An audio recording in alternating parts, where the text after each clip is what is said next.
हम्म, करो।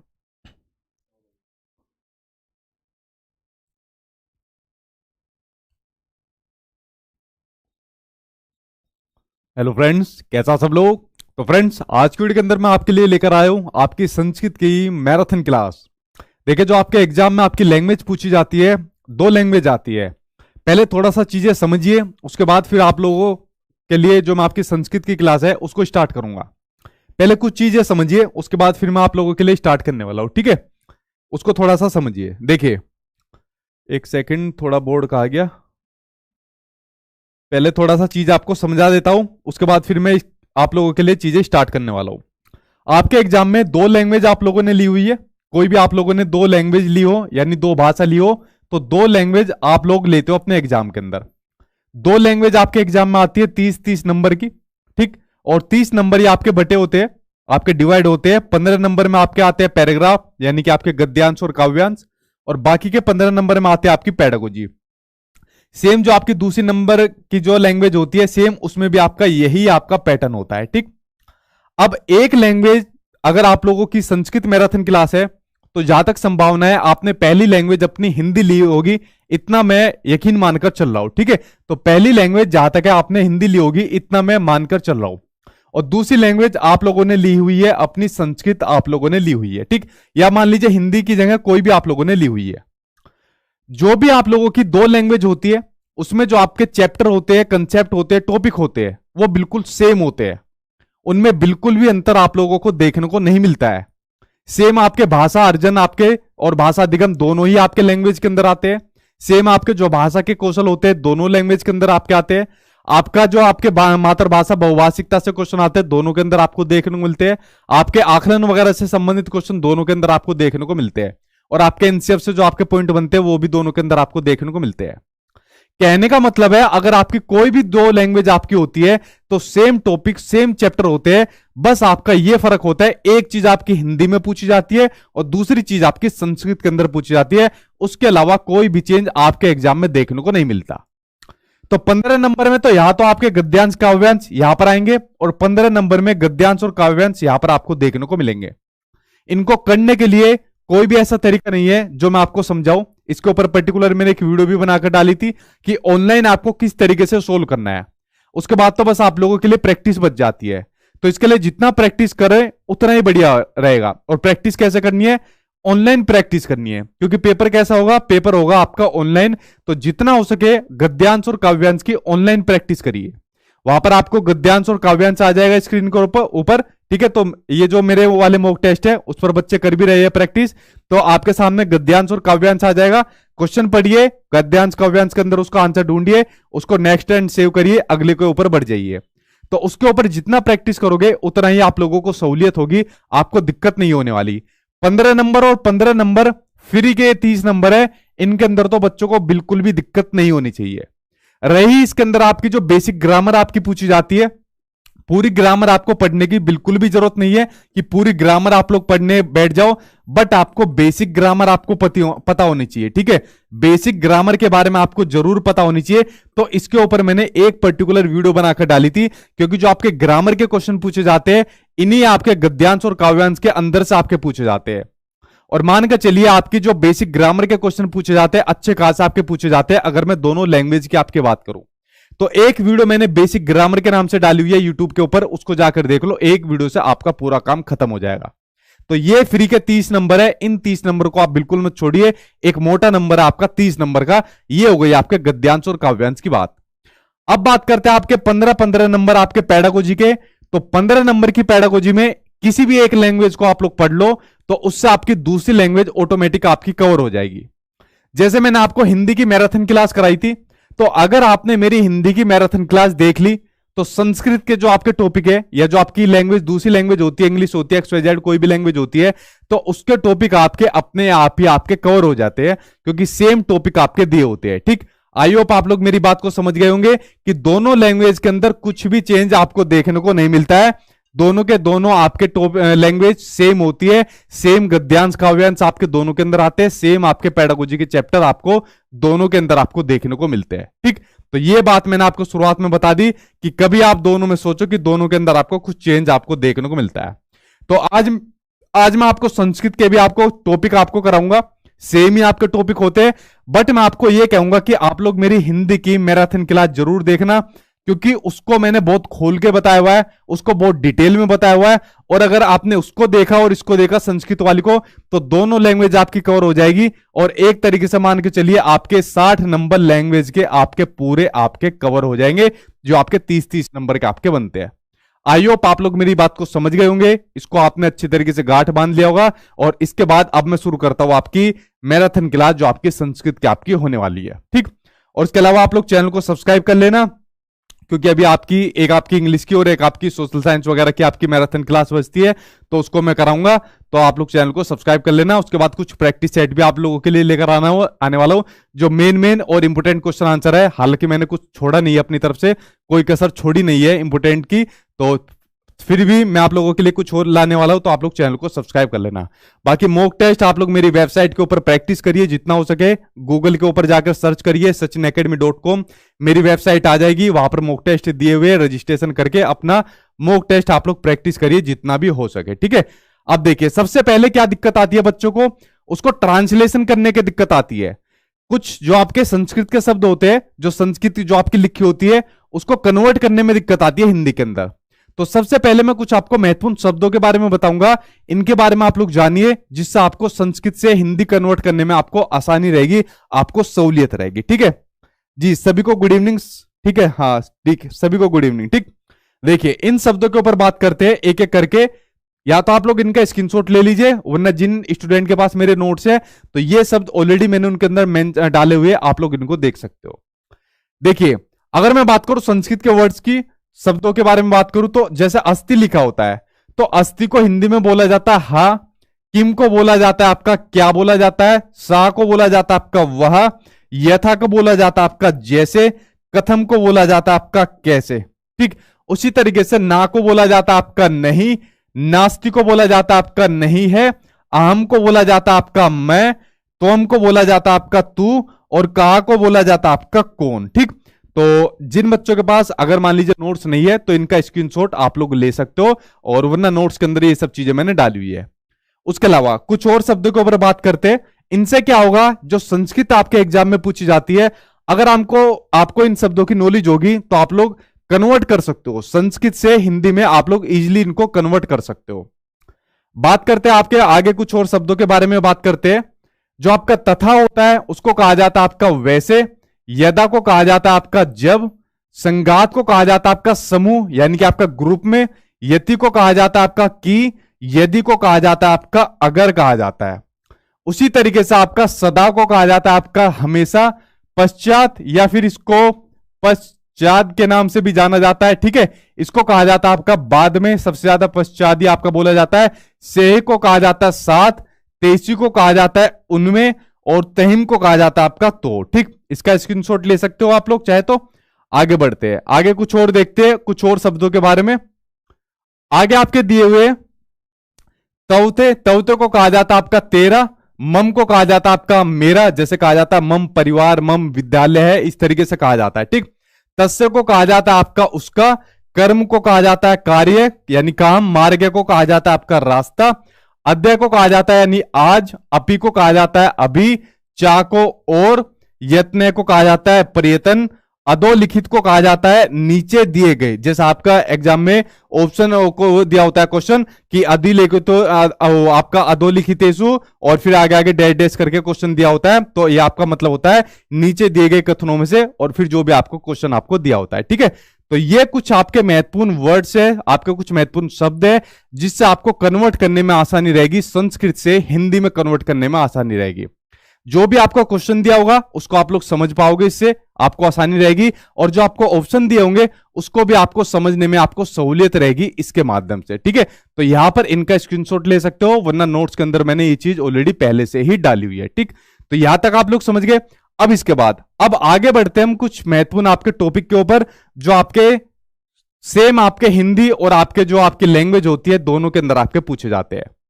देखिए पहले जो आपके टॉपिक है आपका मातृभाषा मदर टंग वाला और आपका बहुभाषिकता, ये आपका ऐसा टॉपिक है जो आपकी सभी लैंग्वेज के अंदर आता है, चाहे आपकी कोई भी लैंग्वेज आप लोगों ने ली हो। बात करें मातृभाषा की, तो मातृभाषा के बारे में चाहे आपका एनसीएफ 2005 हो, चाहे आपकी नेशनल एजुकेशन पॉलिसी 2020 हो, चाहे आपका राइट टू एजुकेशन 2009, तो सभी ने मातृभाषा को क्या माना है, सभी ने इसको बड़ा ही महत्वपूर्ण माना है। क्या माना है, सभी ने बच्चों की जो मातृभाषा होती है इसको बड़ा ही क्या माना है, महत्वपूर्ण माना है। ठीक है, इसको कभी भी प्रॉब्लम यानी कि बाधा के रूप में नहीं माना। और इसको क्या माना है कि बच्चों को ज्यादा से ज्यादा अवसर दिए जाए इसकी मातृभाषा में कम्युनिकेट करने के, जिससे ज्यादा से ज्यादा बच्चा अपनी मातृभाषा में बोल सके, क्योंकि जितना ज्यादा बच्चा अपनी मातृभाषा में बोलेगा, कम्युनिकेट करेगा, विचारों का आदान प्रदान करेगा मातृभाषा में, उतना ही ज्यादा उसका कॉन्फिडेंट भी उसका बढ़ता चला जाएगा। ठीक है, तो ज्यादा से ज्यादा अवसर देने चाहिए बच्चों को उसकी मातृभाषा में। एनईपी 2020 ने तो यहां तक कहा हुआ है कि आपकी क्लास 8 तक आपका जो शिक्षण का आपका माध्यम होना चाहिए वो उसकी मातृभाषा में उसका माध्यम होना चाहिए। इसको एक किसके रूप में माना है, इसको एक हमेशा एक संसाधन के रूप में माना गया है, एक रिसोर्स के रूप में आपकी मातृभाषा को माना गया है। चाहे किसी की भी मातृभाषा हो, बच्चे की मातृभाषा हो, या चाहे आपके ऑल ओवर इंडिया किसी भी स्टेट की जो मातृभाषा होती है उसको माना गया है। ठीक है, तो इसलिए कहा जाता है कि जो आपकी मतलब हमारे देश के अंदर जो हिंदी है उसको राष्ट्रभाषा कभी नहीं माना, उसको राजभाषा माना है। क्योंकि हिंदी को राजभाषा इसलिए माना है क्योंकि हिंदी से ज्यादा जो प्रेफरेंस दी गई है वो मातृभाषा दी गई है। ठीक है, तो इसलिए मातृभाषा को आपका महत्वपूर्ण माना गया है। उसके अलावा दूसरी चीज होती है आपकी बहुभाषिकता होती है। बहुभाषिकता का मतलब होता है जब आपकी एक क्लासरूम के अंदर अलग अलग भाषाओं वाले बच्चे पढ़ते हैं। भाई जैसा हमारा देश है तो हमारे देश के अंदर अलग अलग भाषाओं वाले लोग रहते हैं, कोई हिंदी बोलता है, तमिल बोलता है, कन्नड़ बोलता है, समीज बोलता है, मराठी बोलता है, तो अलग अलग भाषाओं वाले लोग हमारे देश के अंदर रहते हैं। तो हमारी क्लासरूम का भी जो माहौल रहेगा कैसा रहेगा, वो भी अलग अलग भाषाओं वाला देखने को मिलेगा। तो बहुभाषिकता को भी ध्यान रखना है, इसको भी आपको क्या मानना है, इसको भी हमेशा आपको एक संसाधन के रूप में मानना है। कभी इसको आपको प्रॉब्लम नहीं मानना कि यार मुझे तो हिंदी बोलने को आती है तो मुझे भी क्लासरूम ऐसी चाहिए जहां पर ज्यादा हिंदी बोलने वाले बच्चे मिले। ठीक है, तो इसको भी आपको हमेशा एक संसाधन के रूप में आपको मानना है। जब अलग अलग भाषाओं वाले बच्चे क्लासरूम के अंदर आपको बैठने को मिलेंगे तो आपको क्या देखने को मिलेगा, उनका आपस में आदान प्रदान होगा। किसका, भाषा का आदान प्रदान होगा, आपस में एक दूसरे से बात करेंगे। जब आपस में एक दूसरे से बात करेंगे तो एक दूसरे की जो भाषा होगी उनका शब्दों का आदान प्रदान होगा। ठीक है, और जब शब्दों का आदान प्रदान होगा तो उनके शब्द भंडार में वृद्धि होगी। किसमें वृद्धि होगी, तो उनके शब्द भंडार में आपकी वृद्धि देखने को मिलेगी। ठीक है, एक दूसरे के शब्दों के बारे में वो लोग जानेंगे। जब शब्दों का और जब भाषा का आदान प्रदान होगा तो भाई उनके कल्चर यानी कि संस्कृति का भी आदान प्रदान होगा।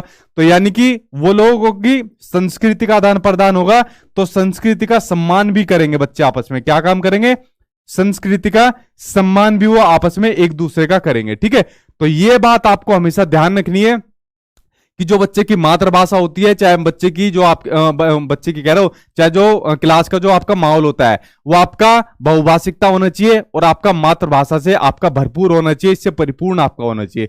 इन दोनों को ही आपको हमेशा एक रिसोर्स के रूप में, एक संसाधन के रूप में आपको मानना है। ठीक है, ये बात आपकी क्लियर होगी। चलिए बढ़ते अब आपके इससे संबंधित आपके क्वेश्चन की ओर, जो सामने आपको अपनी स्क्रीन पर दिया हुआ है इसके ऊपर एक बार नजर डालते हैं। क्वेश्चन सामने आपको अपनी स्क्रीन पर आ गया, इसके ऊपर एक बार नजर डालते हैं। तो क्वेश्चन आपको दिया हुआ है कि निम्नलिखितेषु अष्टमी कक्षा पर्यंतम शिक्षण माध्यम विषय शिक्षा अधिकार अधिनियम 2009 इत्यस्मिन् का संस्तुति विद्यते। तो इसमें दिया हुआ है कि निम्नलिखित में से कि 8वीं कक्षा तक शिक्षण का माध्यम क्या होना चाहिए, राइट टू शिक्षा का अधिकार अधिनियम 2009 के अकॉर्डिंग, ये दिया हुआ है। तो पहला ऑप्शन इसमें दिया हुआ है कि 8वीं कक्षा पर्यंतम यथासंभव मातृभाषा शिक्षण माध्यम आपका भवितु, कि 8वीं कक्षा तक जितना संभव हो सके मातृभाषा का माध्यम कैसा होना चाहिए, शिक्षा का आपका शिक्षा का माध्यम कैसा होना चाहिए, आपका मातृभाषा होना चाहिए। जो बात मैंने आपको शुरुआत में बताई कि क्लास 8 तक शिक्षा का माध्यम आपका कैसा होना चाहिए, आपका मातृभाषा आपका होना चाहिए। ठीक है, इस बात को आपका शिक्षा का अधिकार अधिनियम 2009 भी कहता है, एनईपी 2020 भी कहता है और आपका एनसीएफ 2005 भी कहता है। इस बात को इसका सबसे महत्वपूर्ण इसको माना है। ठीक है, अगला क्वेश्चन सामने इसी से संबंधित एक और आपको दिया हुआ है कि विद्यालय शिक्षायाम नीति रूपे बहुभाषीयता इत्यस्य को अर्थ हो, कि विद्यालय की नीति के रूप में बहुभाषिकता का क्या मतलब होता है वो आपको बताना है। पहला ऑप्शन इसमें दिया हुआ है कि सर्वे बालिका है मातृभाषायाम गृह भाषायाम विद्यालय अध्ययनम प्रारंभते, कि सभी बालक मातृभाषा या गृह भाषा के रूप में विद्यालय में अपना अध्ययन को प्रारंभ करते हैं। बिल्कुल सही बात है, हमने भी ऐसी प्रारंभ करा था, विद्यालय में कैसे प्रारंभ करा था, अपनी मातृभाषा में या घर की भाषा में। बात एक है, यानी मातृभाषा की बात हो रही है। यदा ते प्रगति कुर्वन्ति तदा अन्यसाम भाषाणाम वृद्धि कुर्वन्ति। इसने कहा है कि जो बच्चे होते हैं वो जब विद्यालय में अपनी भाषा का आरंभ करते हैं तो अपनी मातृभाषा में करते हैं, घर की भाषा में करते हैं, और जब वे प्रगति करना स्टार्ट कर देते हैं तो दूसरी भाषा में भी वृद्धि करते हैं, दूसरी भाषा को भी सीखना स्टार्ट कर देते हैं। तो ये बात हो रही है यहाँ पर बहुभाषिकता की बात हो रही है, या फिर मातृभाषा पर आधारित आपकी बहुभाषिकता की बात हो रही है, या फिर आपकी मातृभाषा पर आधारित आपकी बहुभाषिकता की बात हो रही है। ठीक है, तो ये क्वेश्चन भी कई बार आपके सीटेट के एग्जाम में बहुभाषिकता की बात हो रही है, सीटेट के एग्जाम में ये क्वेश्चन भी आपका पूछा जा चुका है। ठीक है, तो यहां पर आपको क्या मानना है, दोनों को महत्वपूर्ण मानना है। और आपका बच्चा जो स्टार्ट करता है स्कूल में, पहले अपनी मातृभाषा में स्टार्ट करता है, उसके बाद वो दूसरी लैंग्वेज को अपना स्टार्ट कर देता है। ठीक है, तो यहां पर ये पॉइंट आपका क्लियर हुआ। बढ़ते अब आपके दूसरे टॉपिक की ओर, जिसके बारे में मैंने आपको पहले भी एक्सप्लेन करा था, आज दोबारा एक्सप्लेन कर रहा हूं। अगर आप लोगों ने हिंदी की मैराथन क्लास देखी होगी तो आप लोगों की आज रिवीजन हो जाएगी अच्छी खासी। जिन लोगों ने पहले हिंदी की क्लास देखी थी तो उनकी आज रिवीजन अच्छी खासी हो जाएगी। ठीक है, तो इसके ऊपर एक बार नजर डालिए। तो अगला सामने आपको अपनी स्क्रीन पर क्या दिख रहा है। अगला दिया हुआ है आपको कि भाषा अर्जन और भाषा अधिगम।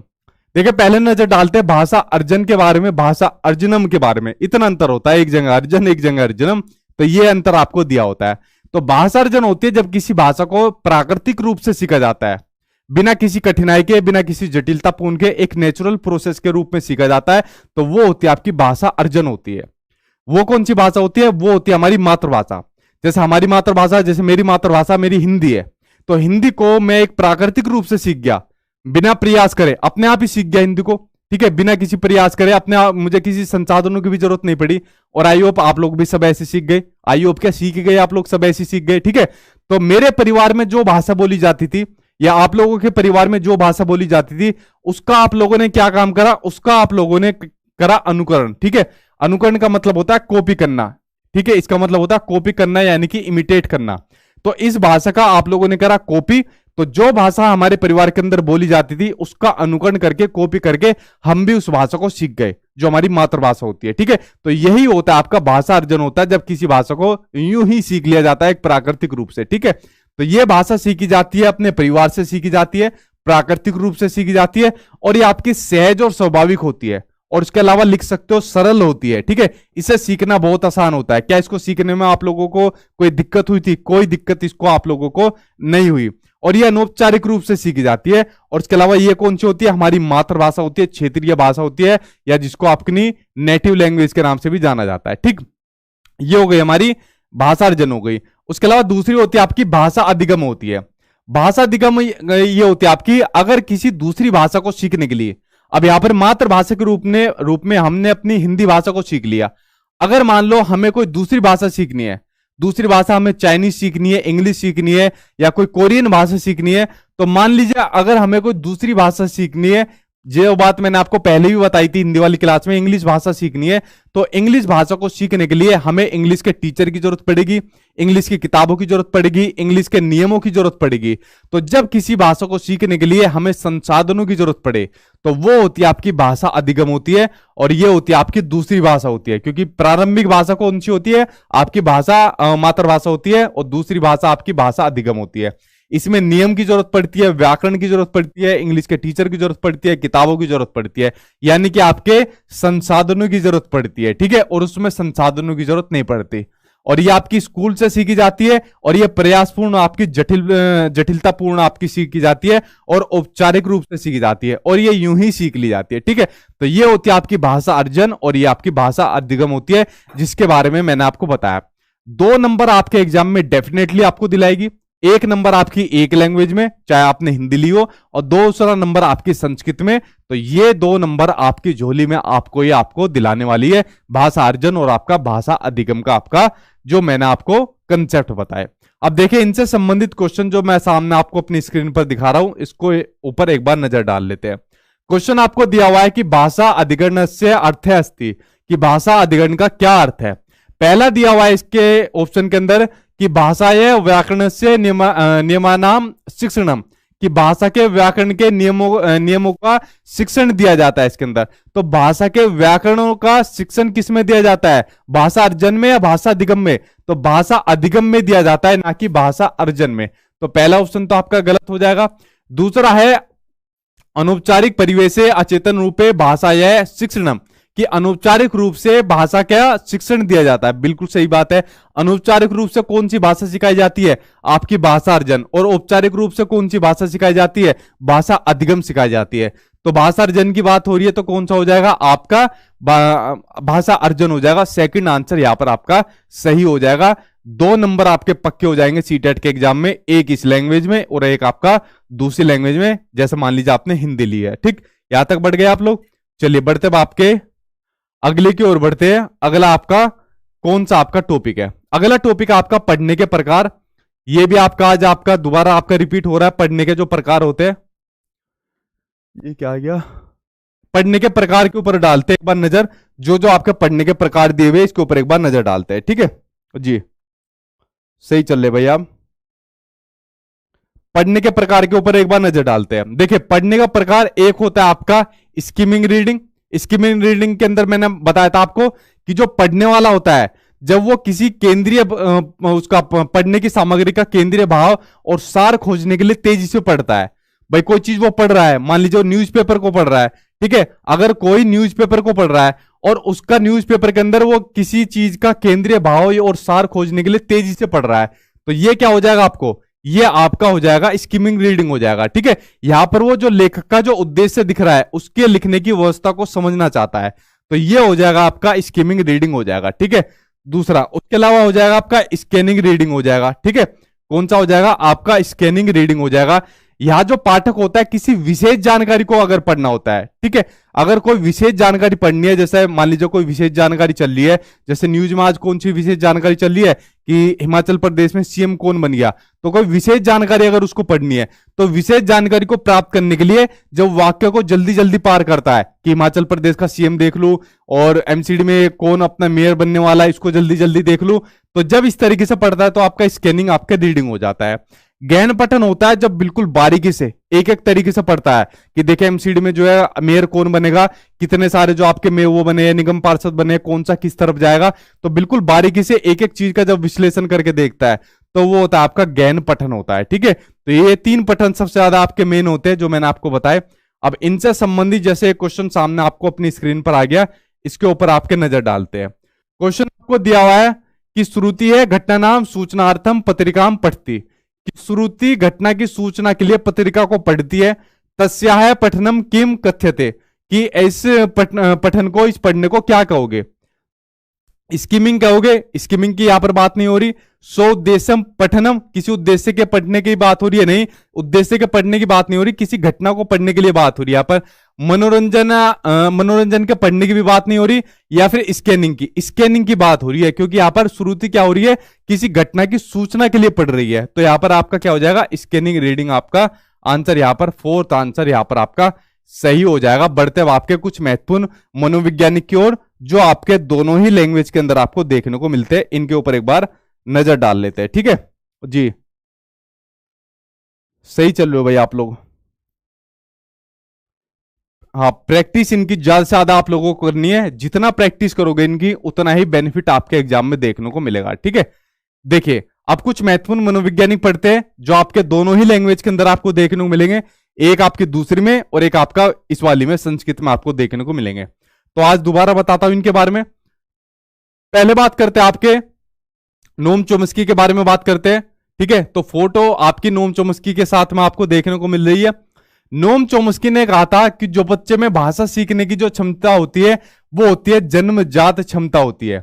बच्चे में भाषा सीखने की कैसी क्षमता होती है, जन्मजात क्षमता होती है, यानी बच्चा भाषा सीखने की जन्मजात क्षमता के साथ पैदा होता है। ठीक है, सही बात कही थी यार, हम लोगों ने भाषा अपने आप ही सीख ली। आप लोग जितने वीडियो देख रहे हो, क्या आप में से कोई ऐसा है जिसने भाषा को सीखा है? कोई भी ऐसा नहीं है, अपने आप ही भाषा को सीख लिया, जैसे जो हमारी मातृभाषा होती है। तो ये वाली बात किसने कही, आपके नोम चोम्स्की ने कही।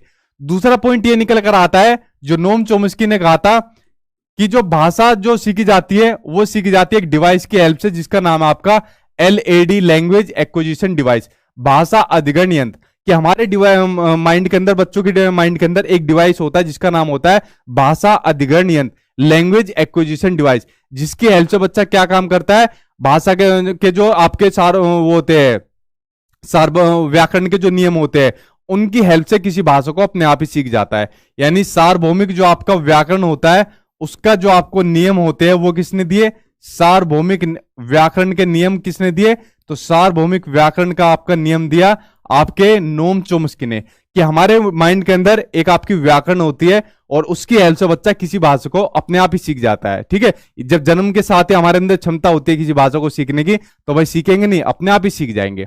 उसके अलावा एक बात इन्होंने ये भी कही कि इन्होंने दो संरचनाएं बताई। दो संरचनाओं के अंदर इन्होंने बताई थी, एक तो आपकी बताई थी सतही संरचना और एक बताई थी आपकी गहरी संरचना। ठीक है, सतही संरचना और आपकी गहरी संरचना। सतही संरचना के अंदर इन्होंने बताया था, जो आपकी सरफेस लेवल है, इन्होंने बताया था कि इसमें बच्चा जो होता है वो शब्दों के बारे में सिर्फ शब्दों के बारे में सिर्फ जानकारी प्राप्त कर पाता है, लेकिन उनका मतलब नहीं पता होता बच्चों को उसके बारे में। जैसे मान लीजिए आप बच्चों से कहोगे पानी, ठीक है, तो बच्चों को पानी के बारे में पता होगा। बच्चों से कहोगे मम्मी या पापा, तो बच्चा इन शब्दों के बारे में जानता है बस, लेकिन इनके मीनिंग नहीं पता होते उसको। लेकिन जो गहरी संरचना होती है इसमें इनके अर्थ जानना शुरू कर देता है। जो शब्द होते हैं इसमें इनके अर्थ जानना बच्चा शुरू कर देता है। जितने भी पॉइंट आपके एग्जाम में आज तक के सीटेट का इतिहास है, आपके एग्जाम में आज तक भी जितने भी पॉइंट पूछे गए हैं आपके नोम चोम्स्की से संबंधित, और ऐसा हो ही नहीं सकता कि आपके एग्जाम में नोम चोम्स्की ना पूछे गए। वो यही पूछे गए कि जन्मजात भाषा सीखी जाती है, किसने कहा, नोम चोम्स्की ने। भाषा अधिग्रहण यंत्र का कंसेप्ट किसने दिया, चोम्स्की ने। सार्वभौमिक व्याकरण नोम चोम्स्की ने। और ये कभी कभार आपका पूछा जाता है सतही संरचना और आपका गहरी संरचना। ठीक है, तो ये वो पॉइंट है, और इससे बाहर आपका आज तक नोम चोम्स्की से संबंधित आपके एग्जाम में ना तो आया है और ना ही आएगा, इतनी मुझे पूरी संभावना है। ठीक है, तो ये बात हो गई आपके भाषा के संबंध में जो आपके नोम चोम्स्की के आपके विचार थे। ठीक, उसके अलावा दूसरे मनोवैज्ञानिक आपके आते हैं लेव वाइगोस्की, जिनका पूरा का पूरा सिद्धांत मैं आपको पढ़ा चुका हूं। सीडीपी की मैराथन क्लास देख लेना, पूरी की पूरी सीडीपी मैंने कवर कराई हुई है। उससे बाहर सीडीपी मुझे नहीं लगता आपके एग्जाम में आएगी, तो महामैराथन क्लास कराई हुई है। यूट्यूब पर जाकर सर्च कर लेना, CDP marathon class by Sachin sir डाल के देख लेना, वो मैराथन क्लास आ जाएगी, उसको देख लेना। ठीक है, तो उसके अंदर मैंने वाइगोस्की का आपका सामाजिक सांस्कृतिक सिद्धांत, सोशियो कल्चरल थ्योरी पूरी कराई हुई है। लेकिन भाषा के संबंध में जो इनके विचार थे उसको बता देता हूं। इन्होंने सबसे महत्वपूर्ण आपके तीन चीजों को माना था, सोसाइटी को, कल्चर को, और तीसरा किसको माना था, भाषा को माना था। किसको माना था, भाषा को सबसे महत्वपूर्ण माना था। इन्होंने कहा था कि सबसे पहले आपकी भाषा आती है और उसके बाद क्या आता है, आपका चिंतन आता है। ठीक है, चिंतन को इन्होंने दूसरे नंबर पर माना और पहले पर आपकी भाषा को माना था। उसके अलावा एक इन्होंने प्राइवेट स्पीच का कंसेप्ट दिया था। प्राइवेट स्पीच का कंसेप्ट इन्होंने दिया, जिसको कहा जाता है आपका संभाषण कहा जाता है, जिसको संभाषण कहा जाता है। ठीक है, या भाषण भी जिसको कह देते हैं। जब बच्चा अपने काम को सेल्फ रेगुलेट करने के लिए जिस स्पीच का यूज करता है वो होता है आपका प्राइवेट स्पीच होता है। जैसे आप लोग क्या काम करते हो, जैसे कोई लड़की कपड़ों की तय लगाते हुए, ठीक है, कपड़ों की तय भी लगा रही है और उसके अलावा बोल भी रही है। ठीक है, तो कपड़ों की तय लगाते हुए और बोल भी रही है, तो जब अपने काम को रेगुलेट करने के लिए जिस भाषा का यूज कर रही है तो वो होती है उसकी प्राइवेट स्पीच होती है। जैसे आप लोग वीडियो देख रहे हो और वीडियो देखते हुए आप लोगों को ये काम करना है कि यार सचिन सर की मैराथन क्लास देखनी है, तो यूट्यूब पर गए, सर्च मारे CTET marathon class by Sachin sir, तो बोल भी रहे हो, ठीक है, और उसके अलावा यूट्यूब में सर्च भी कर रहे हो, तो अपने काम को रेगुलेट करने के लिए जिस भाषा का यूज कर रहे हो वो होती है आपकी प्राइवेट स्पीच आपकी होती है। ठीक है, ये बात इनकी होगी आपके वाइगोस्की की। उसके अलावा जीन पियाजे का आपका पूरा सिद्धांत भी मैं आपको सीडीपी की मैराथन क्लास में कवर करा चुका हूं। ठीक है, लेकिन उसके अलावा इन्होंने भाषा को ज्यादा महत्व नहीं दिया। इन्होंने जो ज्यादा महत्व दिया आपके चिंतन को ज्यादा महत्व दिया, थिंकिंग को ज्यादा महत्व दिया, और इन्होंने ये कहा कि पहले बच्चे में चिंतन आता है और उसके बाद आपकी क्या आती है, आपकी भाषा आती है। ठीक है, ये बात इन्होंने आपकी बताई थी। उसके अलावा अगले मनोवैज्ञानिक आते हैं आपके स्किनर आते हैं, बीएफ स्किनर आपके आते हैं। इनका सिर्फ एक ही क्वेश्चन आज तक आपके सीटेट के एग्जाम में आया और यही आगे भी आएगा, जो भाषा के संबंध में इनका विचार था कि भाषा सिर्फ अनुकरण के माध्यम से सीखी जाती है, इमिटेशन के माध्यम से सीखी जाती है, ड्रिल एंड प्रैक्टिस के माध्यम से सीखी जाती है। मतलब सिर्फ हम कॉपी करके भाषा को सीख सकते हैं जैसे हमने अपनी मातृभाषा को सीखा। ठीक है, तो स्किनर का क्या क्वेश्चन आएगा कि भाषा सिर्फ अनुकरण के माध्यम से सीखी जाती है। किसके? सिर्फ अनुकरण के माध्यम से भाषा को सीखा जाता है। तो ये पॉइंट जितने भी थे सभी मैंने आपको बता दिए, जो सामने आपको अपनी स्क्रीन पर दिख रही है। तो ये सभी महत्वपूर्ण मनोवैज्ञानिक है, उसके ये सभी के बारे में मैंने आपको बता दिया। ठीक है, हाँ बिल्कुल सही हो गया। आई होप यहां तक आपको चीजें कवर हो गई होगी जो मैंने आपको बता दी। आपके महत्वपूर्ण मनोवैज्ञानिक एक अभी आपका बचता है।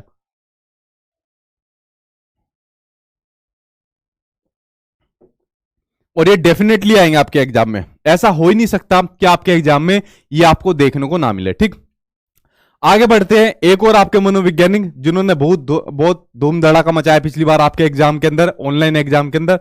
ये भाई साहब बहुत चोरी चुप के आते थे, ठीक है, और इंग्लिश के अंदर आपके कभी कभी पूछ ले जाते थे, लेकिन पिछली बार इन्होंने बहुत धूम मचाई थी। ठीक है, हिंदी के अंदर पूछे गए, इंग्लिश के अंदर आए, संस्कृत के अंदर आए और खूब पूछे गए।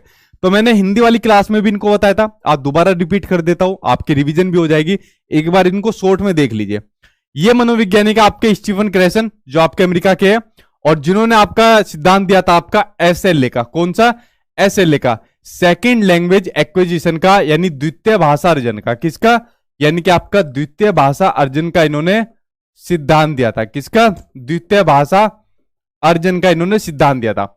अब देखिए, पहली भाषा को तो बच्चा अर्जित कर लेता है, जो हमारी मातृभाषा है भाई, जैसे मेरी मातृभाषा आपकी मातृभाषा है, उसको तो बच्चा अर्जित कर लेता है अपने आप ही। लेकिन इन्होंने कहा कि बच्चा जो दूसरी भाषा होती है उसको भी एक्वायर कर लेता है। जैसे मान लो हमारी मातृभाषा हिंदी है तो उसको तो बच्चा अर्जित कर लेता है। अब मान लो कोई दूसरी भाषा है, संस्कृत है मान लो दूसरी भाषा, लेकिन बच्चा दूसरी मातृभाषा को भी एक्वायर कर लेगा। तो ये बात भी पॉसिबल है भाई। मान लो अगर उसको सही एनवायरनमेंट मिल गया, मान लो घर के अंदर कोई एक ऐसा आदमी है जिसको संस्कृत अच्छी खासी आती है, तो उसको सही एनवायरनमेंट मिल गया, या यूट्यूब पर कोई ऐसा मिल गया जिसको फॉलो करता है, तो वो संस्कृत को भी एक्वायर कर सकता है। तो ये वाली बात कही इन आपके स्टीफन क्रेसन ने, ये वाली बात कही।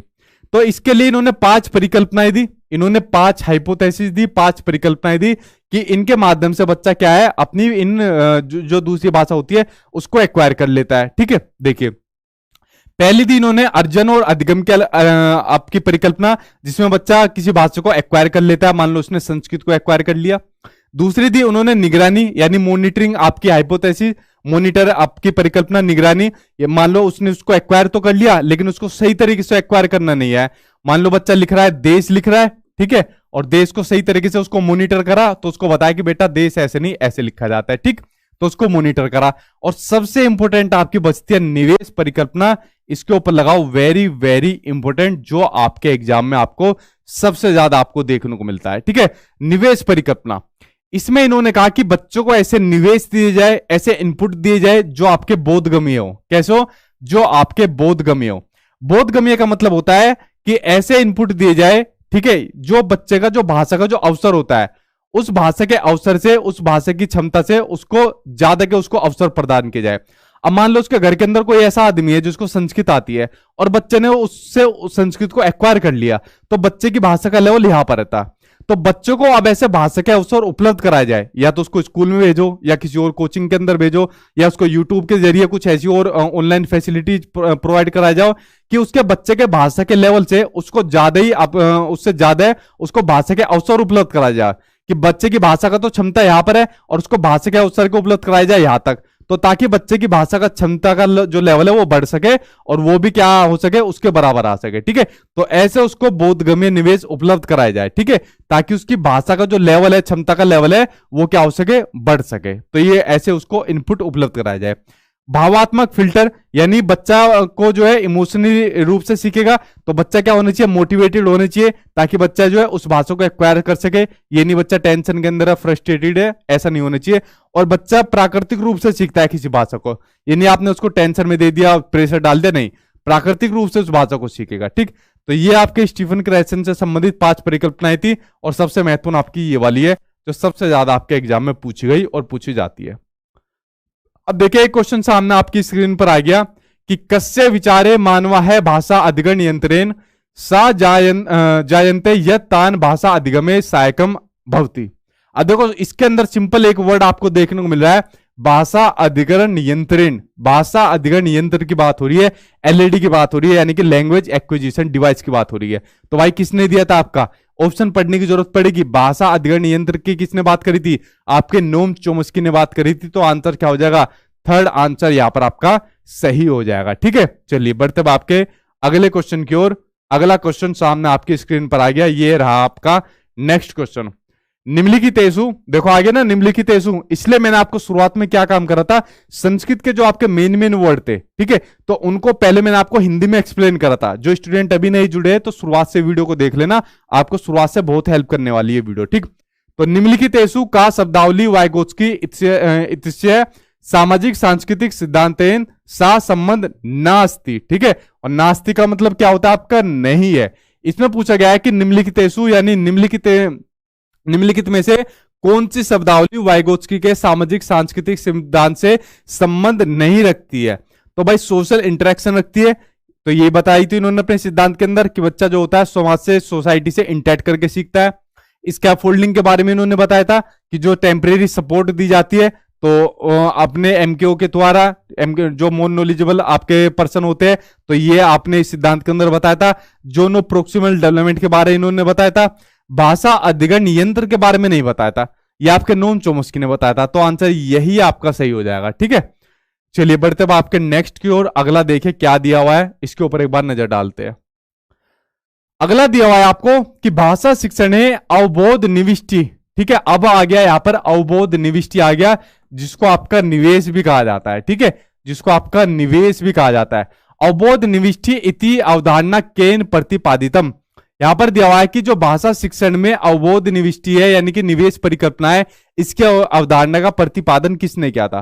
तो भाई सिंपल सा आप लोग बता सकते हो, निवेश परिकल्पना यानी कि आपकी अवबोध निविष्टि है, किसने दी थी आपकी, अवबोध बोल दो या फिर आपका निवेश बोल दो या फिर आपका बोधगम्य बोल दो। अब तो समझ में आ गया होगा बोधगम्य से। तो बताओ किसने दी थी आपके, ये दी थी आपके स्टीफन क्रेसन ने दी थी। तो आंसर क्या हो जाएगा आपका सेकंड सही हो जाएगा कि जो भाषा की, जो बच्चे की जो भाषा का क्षमता होती है उससे ज्यादा उसको भाषा के अवसर उपलब्ध कराए जाए। ठीक है, ये होता है आपका बोधगम्य निवेश होता है आपका। ठीक, चलिए बढ़ते हुए आपके अगले टॉपिक की ओर। अगला टॉपिक देखिए क्या होता है आपका भाषा कौशल होता है। ये भी आपको 2 नंबर दिला के कम से कम जाएगा, एक आपका संस्कृत में और दूसरा आपका जो भी आपकी दूसरी लैंग्वेज होगी। मान लीजिए आप लोगों ने हिंदी ली है तो आपको हिंदी में आपको लेकर जाएगा। ठीक है,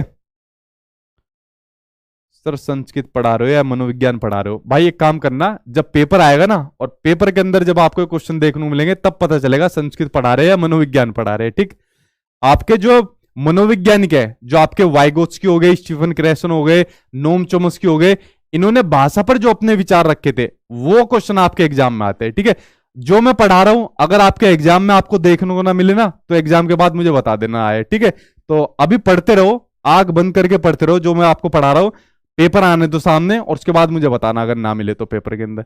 ठीक है, या फिर एक काम करो, प्रीवियस ईयर के क्वेश्चन पेपर उठाओ और उसके अंदर देखना अगर ये सब चीजें आपको अपने एग्जाम के अंदर ना देखने को मिले। ये मैं आपको सीडीपी नहीं पढ़ा रहा हूं, ये आपकी सब लैंग्वेज का ही आपका हिस्सा है जो मैं आपको पढ़ा रहा हूं। ठीक, आपको इसका मतलब सिलेबस की अभी जानकारी नहीं है, जो आपका सीटेट का सिलेबस है। इसलिए कहते हैं पहले सिलेबस को देखो, सिलेबस देखने के बाद फिर प्रीवियस ईयर के क्वेश्चन को देखो और फिर पढ़ना स्टार्ट करो। आप क्या काम करते हो, सीधे पढ़ना स्टार्ट करते हो जो भी आपको पढ़ाया जाता है। ये सबसे गलत टेक्निक होती है पढ़ने की। ठीक, तो उल्टा काम करते हो आप लोग पढ़ने का। अब देखिए, अब इसके ऊपर नजर डालते हैं, भाषा कौशल के ऊपर नजर डालते हैं। तो भाषा के कितने कौशल मैंने आपको बताए थे, हिंदी वाली के अंदर भी 4 कौशल आपको बताए थे, सुनना, बोलना, पढ़ना और लिखना। ये 4 कौशल मैंने आपको बताए थे। अब देखिए आज मैं आपको क्या पढ़ा रहा हूं, आज मैं आपको पढ़ा रहा हूं संस्कृत के बारे में आपको पढ़ा रहा हूं।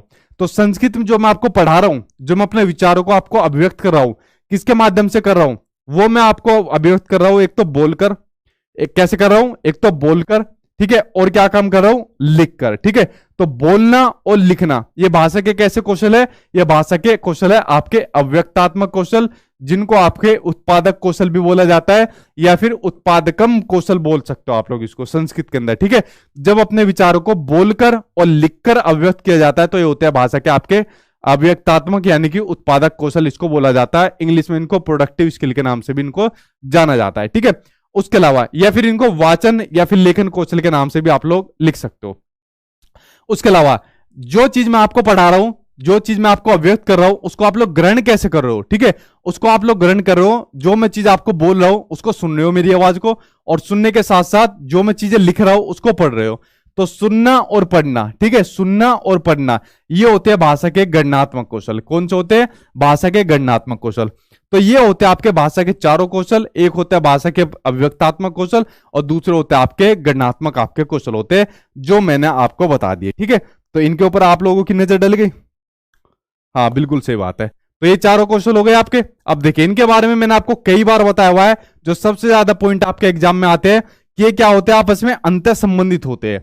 ये जो चारों क्वेश्चन होते हैं आपस में अंतर संबंधित होते हैं, और एक दूसरे पर इनका प्रभाव देखने को मिलता है इन चारों क्वेश्चन का।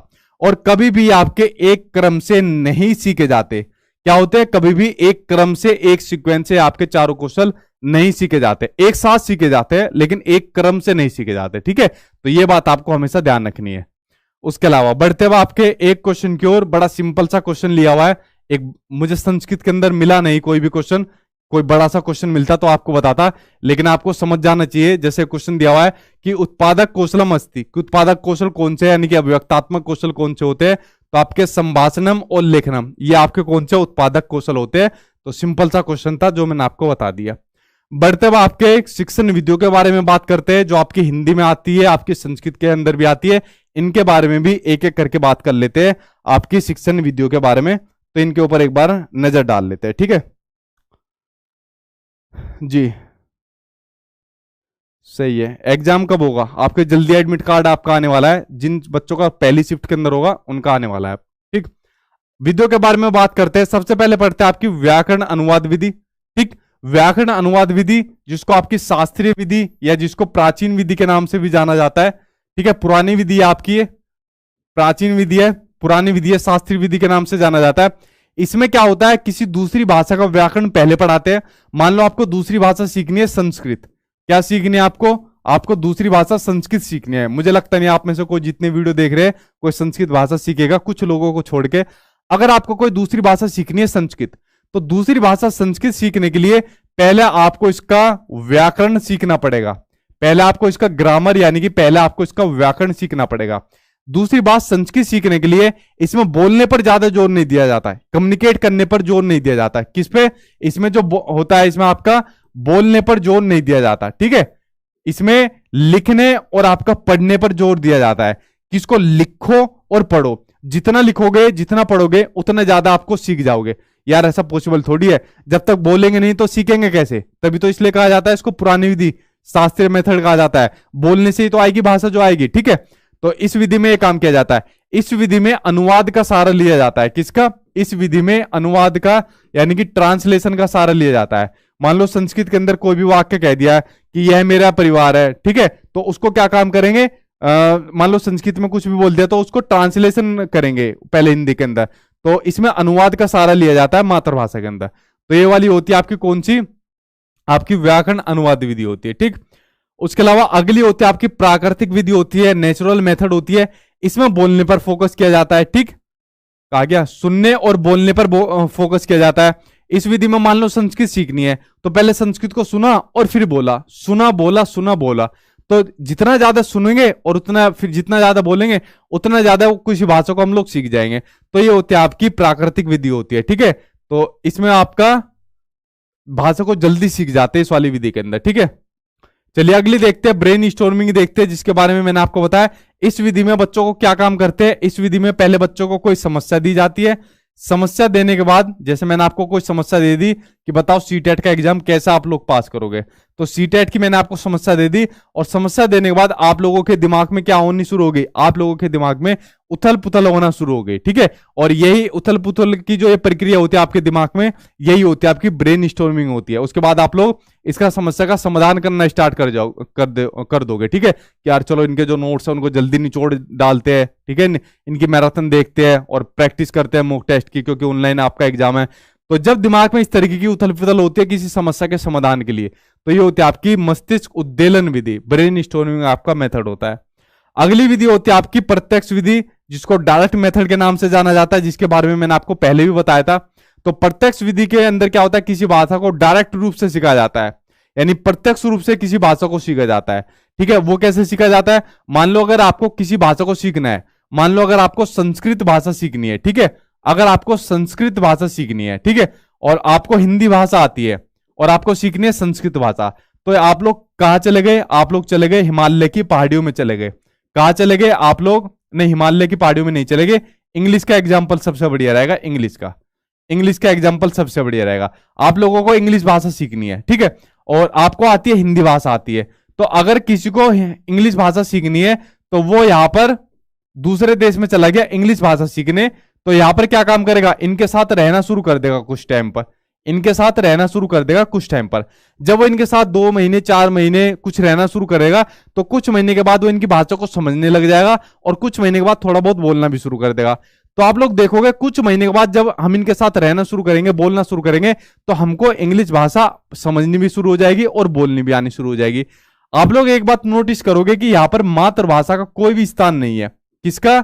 मातृभाषा का कोई भी स्थान नहीं है। क्यों? क्योंकि यार गोरों को हमारी भाषा खुद नहीं आती, तो हमने इस वाली भाषा को डायरेक्ट सीख लिया, सीधा गोरों के ऊपर अटैक कर दिया, भाई हमें अपने साथ रख लो, और मतलब हमें को ये वाली भाषा सीखनी है, तो उनके साथ रहना शुरू कर दिया, भाषा को सुनना शुरू करा और बोलना शुरू कर दिया। ठीक है, ये होती है आपकी डायरेक्ट मेथड यानी कि प्रत्यक्ष विधि। ठीक, अब देखिए एक क्वेश्चन सामने आपकी स्क्रीन पर आ गया, इसके ऊपर एक बार नजर डालिए कि अधस्नेसु कस्मिन विधो मातृभाषाय व्यवधानम न अपेक्षते, कि निम्नलिखित में से किस विधि में मातृभाषा का व्यवधान का मतलब होता है बाधा। ठीक है, निम्नलिखित में से किस विधि में मातृभाषा को बाधा नहीं बनाया जाता, वो आपको बताना है। अभी मैंने आपको बताया कि किस विधि में मातृभाषा को व्यवधान यानी बाधा नहीं बनाया जाता, डायरेक्ट मेथड में यानी कि प्रत्यक्ष विधि में डायरेक्ट रूप से सिखा देते हैं किसी भाषा को।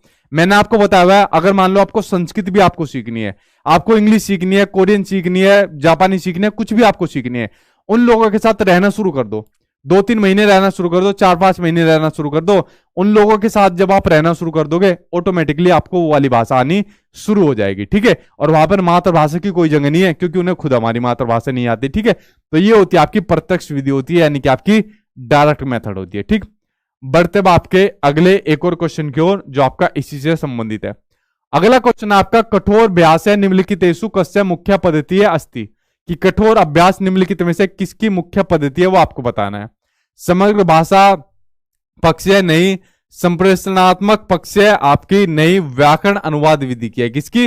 व्याकरण अनुवाद विधि की है, जिसमें किसी भाषा का ग्रामर पहले सिखाया जाता है और बोलने की जगह किस पर फोकस किया जाता है? बोलना नहीं होता इस विधि के अंदर, लिखो और पढ़ो, ये होता है आपका व्याकरण अनुवाद विधि के अंदर, आपकी कठोर अभ्यास कराया जाता है इसके अंदर। ठीक, अगला बढ़ते हैं भाई, आपका अगला सामने आपको स्क्रीन पर आ गया, इसके ऊपर एक बार नजर डालते हैं।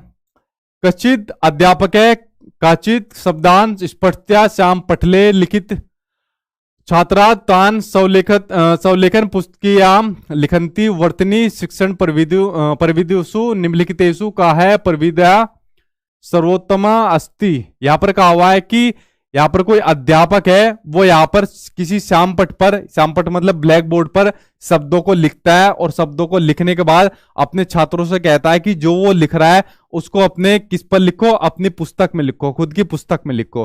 तो यहां पर वो किस अपनी विधि का यहां पर वो यूज कर रहा है, तो उस विधि का क्या नाम है आपका? कीड़ा विधि है आपका नहीं, अभ्यास विधि है नहीं, आपकी प्रतिलेखन विधि है। तो इस विधि को क्या कहा जाता है? आपकी प्रतिलेखन विधि कहा जाता है। यानी जब ये टीचर कहता है, जैसा आप लोग वीडियो देख रहे हो, मैं कहता हूं कि जो भी चीज मैं लिख रहा हूं, ठीक है, मैं जो भी चीज लिख रहा हूं कि अपनी कॉपी खोल लो या अपना रजिस्टर खोल लो, और खोलने के बाद जो जो चीज मैं लिख रहा हूं उसको उसके अंदर लिखते जाओ। तो ये विधि होती है आपकी प्रतिलेखन विधि, कि जो चीज मैं लिख रहा हूं या जो चीज मैं बोल रहा हूं, ठीक है, उसको अपनी कॉपी के अंदर लिखते जाओ। तो इस विधि को आपकी प्रतिलेखन विधि कहा जाता है। ठीक है, इसको आप लोग समझ गए। चलिए बढ़ते अब आपके नेक्स्ट की ओर। अगला आपका क्या दिया हुआ है इसके ऊपर एक बार नजर डाल लेते हैं। हाँ बिल्कुल सही भाई, अगला दिया हुआ है आपको कि हिंदी के बारे में, इसके बारे में एक बार नजर डाल लीजिए। एक बार दोबारा एक्सप्लेन कर देता हूं आपको, आई होप आपको पहले भी पता चल गया होगा। हिंदी के अंदर मैंने आपको बताया हुआ है कि हिंदी भारत की क्या है? राजभाषा है, ना कि आपकी क्या है? राष्ट्रभाषा है। हिंदी हमारी क्या है? राजभाषा। बताओ हिंदी दिवस कब मनाया जाता है? आप लोग कमेंट बॉक्स में बताओ। उसके अलावा संविधान की 8वीं अनुसूची में कितनी भाषाएं शामिल है? आपकी 22 भाषाएं शामिल होती है। असमिया, बांग्ला, गुजराती, हिंदी, कन्नड़, कश्मीरी, कोंकणी, मलयालम, मणिपुरी, मराठी, नेपाली, ओडिशा, पंजाबी, संस्कृत, सिंधी, तमिल, तेलुगु, उर्दू, बोडो, संथाली, मैथिली और आपकी डोगरी। ये 22 भाषा हमारी 8वीं अनुसूची के अंदर हमारी शामिल है। उसके अलावा शास्त्रीय भाषा ये 6 शास्त्रीय भाषा है, तमिल, तेलुगु, कन्नड़, संस्कृत, मलयालम और आपका उड़िया। ये 6 शास्त्रीय भाषाएं शामिल है। तो कुछ बेसिक जानकारी थी भाषाओं से संबंधित जो मैंने आपको बता दी। ठीक है, आज आपकी एक थोड़ी रिवीजन भी होती चली जाएगी आपकी भाषाओं के बारे में। अब बात करते हैं आपके लेखन के बारे में। तो लेखन के बारे में एक एक पॉइंट के ऊपर एक बार नजर डाल लेते हैं लेखन के बारे में। हाँ, 14 सितंबर, बढ़िया भाई, 4 नहीं 14।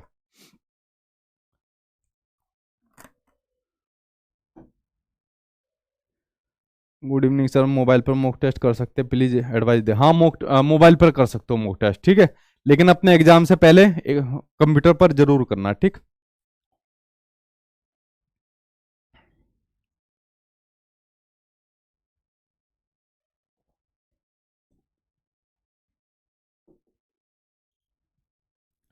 सर मॉक टेस्ट में 125 से ज़्यादा नहीं जाता है, बढ़ाओ भाई, 125 से ज़्यादा बढ़ाओ। अगर मॉक टेस्ट में 125 जा रहा है तो स्कोर तो सही आ रहा है आपका, 125 लेके जाओ इसे, और अपने एग्जाम से पहले 140 के आसपास तक लेके जाओ, ठीक। अगला देखो, लेखन के बारे में बात करते हैं। देखिए, कोई भी जो लेखन होता है सबसे बढ़िया आपका वो लेखन माना जाता है, मैंने आपको पहले ही बताया हुआ है, जिसमें विचारों को प्रोत्साहन मिलता है, जिसमें बच्चों को कहा जाता है कि बेटा अपने विचारों को लिखिए, ठीक है। उस लेखन को सबसे बढ़िया लेखन आपका माना जाता है, कि जिसमें बच्चों के विचारों की अभिव्यक्ति को मौका दिया जाता है, कि बेटा जो भी कल आपने पूरे दिन की एक्टिविटी के अंदर जो भी आपने कुछ करा उसको अपने शब्दों के अंदर आप लोग लिखिए, ठीक है। उस लेखन को सबसे बढ़िया लेखन आपका माना जाता है। उस लेखन के अंदर आपके उद्देश्य स्पष्ट होने चाहिए, कि वो लेख जो लिखा जा रहा है उस लेख के क्या आपके उद्देश्य है, क्या पर्पज है उस लेखन का, उसके अंदर आपके स्पष्ट उद्देश्य होने चाहिए। व्याकरण की शुद्धता उसके अंदर होनी चाहिए, कि कहां पर कोमा लगाना है, कहां पर फुल स्टॉप लगाना है, कहां पर क्वेश्चन मार्क लगाना है। तो व्याकरण की शुद्धता उस लेखन के अंदर आपकी होनी चाहिए, और रचनात्मकता यानी कि क्रिएटिविटी उस लेखन के अंदर होनी चाहिए। अगर आप बच्चों को अभिव्यक्ति के मौके दोगे, ठीक है, अगर विचारों को प्रोत्साहन दोगे, तो वहां पर क्रिएटिविटी तो अपने आप ही आपको देखने को आपको मिल जाएगी।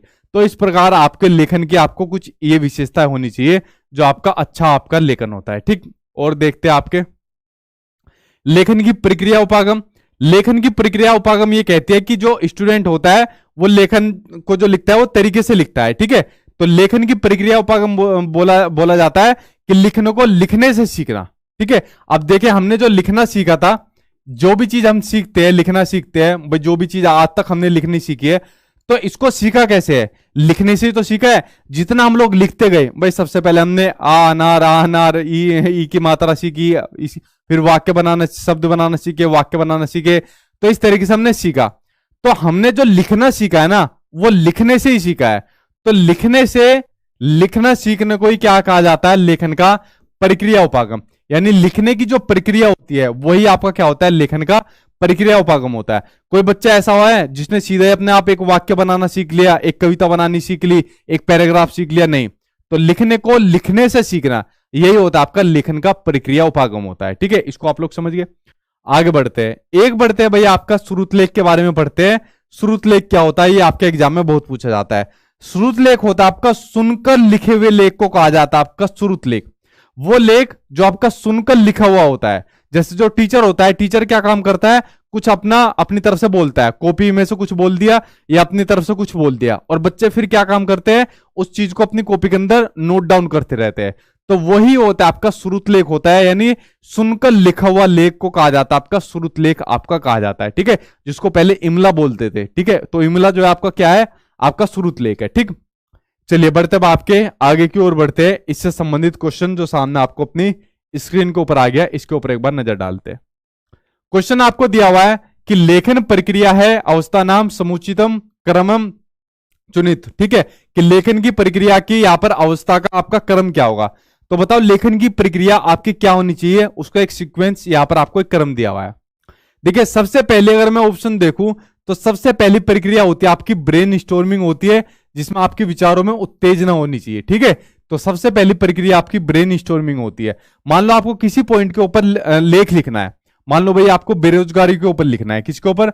मान लो आपको बेरोजगारी के ऊपर लेख लिखना है, बेरोजगारी के ऊपर लेख लिखना है कि हमारे देश के अंदर बेरोजगारी बहुत ज्यादा फैलती जा रही है, कैसे इसको कम करेंगे यार, ये तो बहुत गंभीर विषय है। तो सबसे पहले आपके सामने समस्या होनी चाहिए, लेख का टॉपिक होनी चाहिए। उसके बाद क्या होनी चाहिए, ब्रेन स्टॉर्मिंग सबसे पहला टॉपिक है, क्योंकि जब तक माइंड में उथल पुथल नहीं होगी, जब तक माइंड के अंदर विचारों का वो नहीं होगा, तो तूफान नहीं आएगा, तब तक जो है किसी भी पॉइंट के ऊपर आपके कंसेप्ट क्लियर नहीं होंगे, कंसेप्ट नहीं आएंगे। ठीक है, तो सबसे पहली चीज होती है आपकी ब्रेन स्टॉर्मिंग होती है। उसके बाद आपका आएगा, इसके अंदर आएगा आउटलाइन आएगी, यानी कि रूपरेखा बनाओगे। फिर आप लोग क्या काम करोगे, दूसरे नंबर पर अपनी रूपरेखा बनाओगे। यार बेरोजगारी का इतना बड़ा कारण क्या है, इससे पहले ही बेरोजगारी चलती आ रही है, आजादी के बाद से चलती आ रही है, तो क्यों इतनी ज्यादा बेरोजगारी है। ठीक है, तो इसकी एक अपनी क्या काम करोगे, एक रूपरेखा आप लोग बनाओगे। रूपरेखा बनाने के बाद आप लोग क्या काम करोगे, एक प्रारूप बनाओगे, एक ड्राफ्ट बनाओगे आप लोग कि कैसे इस बेरोजगारी को कम किया जाए, कौन कौन से वो स्टेप है जिससे बेरोजगारी को कम किया जा सकता है। ठीक है, तो इसका आप लोग एक ड्राफ्ट बनाओगे, एक प्रारूप बनाओगे। उसके बाद आप लोग क्या काम करोगे, आप लोग इसमें करोगे, इसको फिर रिवाइज करोगे। जो आपने ड्राफ्ट बनाया है कि बेरोजगारी को कम करने के क्या उपाय है, कौन कौन सी स्कीम ला सकते हैं, तो फिर इसको आप लोग क्या काम करोगे, रिवाइज करोगे। क्या उसके अंदर कुछ और तो ऐड नहीं करनी चाहिए चीज, जो चीज हमने इसके अंदर ऐड करी है क्या उसके अंदर कुछ सुधार भी किया जा सकता है। फिर आप लोग क्या काम करोगे, उसको रिवाइज करोगे। रिवाइज करने के बाद फिर आप उसकी प्रूफ रीडिंग करोगे। ठीक है, क्या काम करोगे, प्रूफ रीडिंग करोगे कि यार सब चीज करके देख लिया, अब कोई गलती तो नहीं रहेगी। ठीक है, कोई लिखने के अंदर तो गलती नहीं रहेगी, तो उसकी प्रूफ रीडिंग करोगे लास्ट में, जो आपका काम होता है। और लास्ट में क्या काम कर दोगे, आप उसका समापन कर दोगे, यानी कि उसको फाइनलाइज कर दोगे। तो इस तरीके से जो आपकी लेखन की प्रक्रिया होती है, उसका जो आपका एक सीक्वेंस होता है, वो आपका कुछ इस तरीके से आपका चलने वाला है, आपका लेखन का आपका प्रक्रिया आपका चलने वाला है। ठीक है, तो ये आपका इस तरीके से क्रम आपका चलेगा। ठीक, तो चलिए बढ़ते आपके नेक्स्ट की ओर बढ़ते हैं। अगला आपको क्या दिया हुआ है, इसके ऊपर एक बार नजर डाल लेते हैं। ठीक, चलिए बढ़ते भाई आपके अगले की ओर। अगले का क्वेश्चन आपको क्या दिया हुआ है, इसके ऊपर एक बार नजर डालते हैं अगले क्वेश्चन की ओर। अगला क्वेश्चन आपको दिया हुआ है कि एक शिक्षक अष्टम कक्षायाम 10 वाक्य नाम अनुच्छेदम 100 छात्रान प्रति सौरम पठति एवं तान अवधानम दत्वा श्रोतुम निर्देशित छात्रे तम अनुसरते अनुच्छेदम पूर्ण लेखनीयम यत्र यथावत शब्द लेखनस्य आवश्यकता नास्ति ते अनुमान कल्पना श्रितुम स्वतंत्र है भवेयु अयम गतिविधि है की कथ्यते। यहां पर कहा जा रहा है कि कोई शिक्षक है भाई आपका, वो क्लास 8 का कोई शिक्षक है, वो आपके 10 वाक्य का कोई अनुच्छेद है तो बच्चों को सुनाता है, और सुनाने के बाद उनको कहता है कि जो अनुच्छेद मैं आपको सुना रहा हूं, और इसको आपको क्या काम करना है, इसको अपने खुद के शब्दों में आपको लिखना है। और खुद के शब्दों में आपको क्या काम करना है, इसका अनुमान लगाना है और कल्पना करके। ठीक है, यानी जो अनुच्छेद मैं आपको सुना रहा हूं, इसको सुनकर अपने खुद इसका अनुमान लगाओ, कल्पना करो और खुद के शब्दों में आप लोग इसको लिखिए। तो यहां पर पूछा जा रहा है कि ये जो गतिविधि है, इस गतिविधि को आप लोग इसको क्या कहोगे, अनुच्छेद श्रुत लेखम कहोगे, परस्पर श्रुत लेखम कहोगे, वाक्य श्रुत लेखम कहोगे, व्याकरण अनुवाद श्रुत लेखम कहोगे। देखिए इसको कहोगे आपको अनुच्छेद श्रुत लेखम कहोगे, क्योंकि टीचर यहां पर कह रहा है कि भाई जो अनुच्छेद मैं आपको बता रहा हूं, ठीक है, जो अनुच्छेद मैं आपको बता रहा हूं उसको आपको अपने शब्दों में आपको लिखना है। तो अनुच्छेदम श्रुत लेखम आपका हो जाएगा, या फिर यहां पर यह भी हो सकता है कि आपका रचनात्मक आपका श्रुत लेखम भी आपको देखने को मिलता है, जो कि आपका ऑप्शन के अंदर आपका नहीं है। ठीक है, तो रचनात्मक भी आपका देखने को मिल सकता था वैसे, तो आंसर आपका फर्स्ट के साथ आप लोग जा सकते हो। परस्पर श्रुत लेखम आपका इसलिए नहीं हो सकता अगर बच्चे यहां पर आपस में इंटरेक्ट करके, ठीक है, आपस में एक दूसरे से सहयोगात्मक तरीके से इस अनुच्छेद को करते, तो आपका सेकंड आंसर भी आपका तब सही हो जाता आपका, वरना आंसर आपका फर्स्ट आंसर यहां पर आपका सही हो जाएगा श्रुत लेखम के बारे में, क्योंकि टीचर क्या काम कर रहा है, बोल रहा है और फिर लिखने के लिए कह रहा है, तो ये आपका श्रुत लेख है, यानी सुनकर लिखा हुआ आपका लेख है।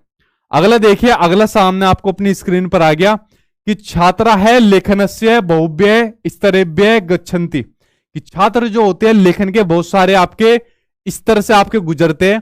तो लेखनम प्रति ऐसा अवधारणा किम कथ्यते, तो लेखन की ऐसी अवधारणा को आप लोग क्या कहोगे।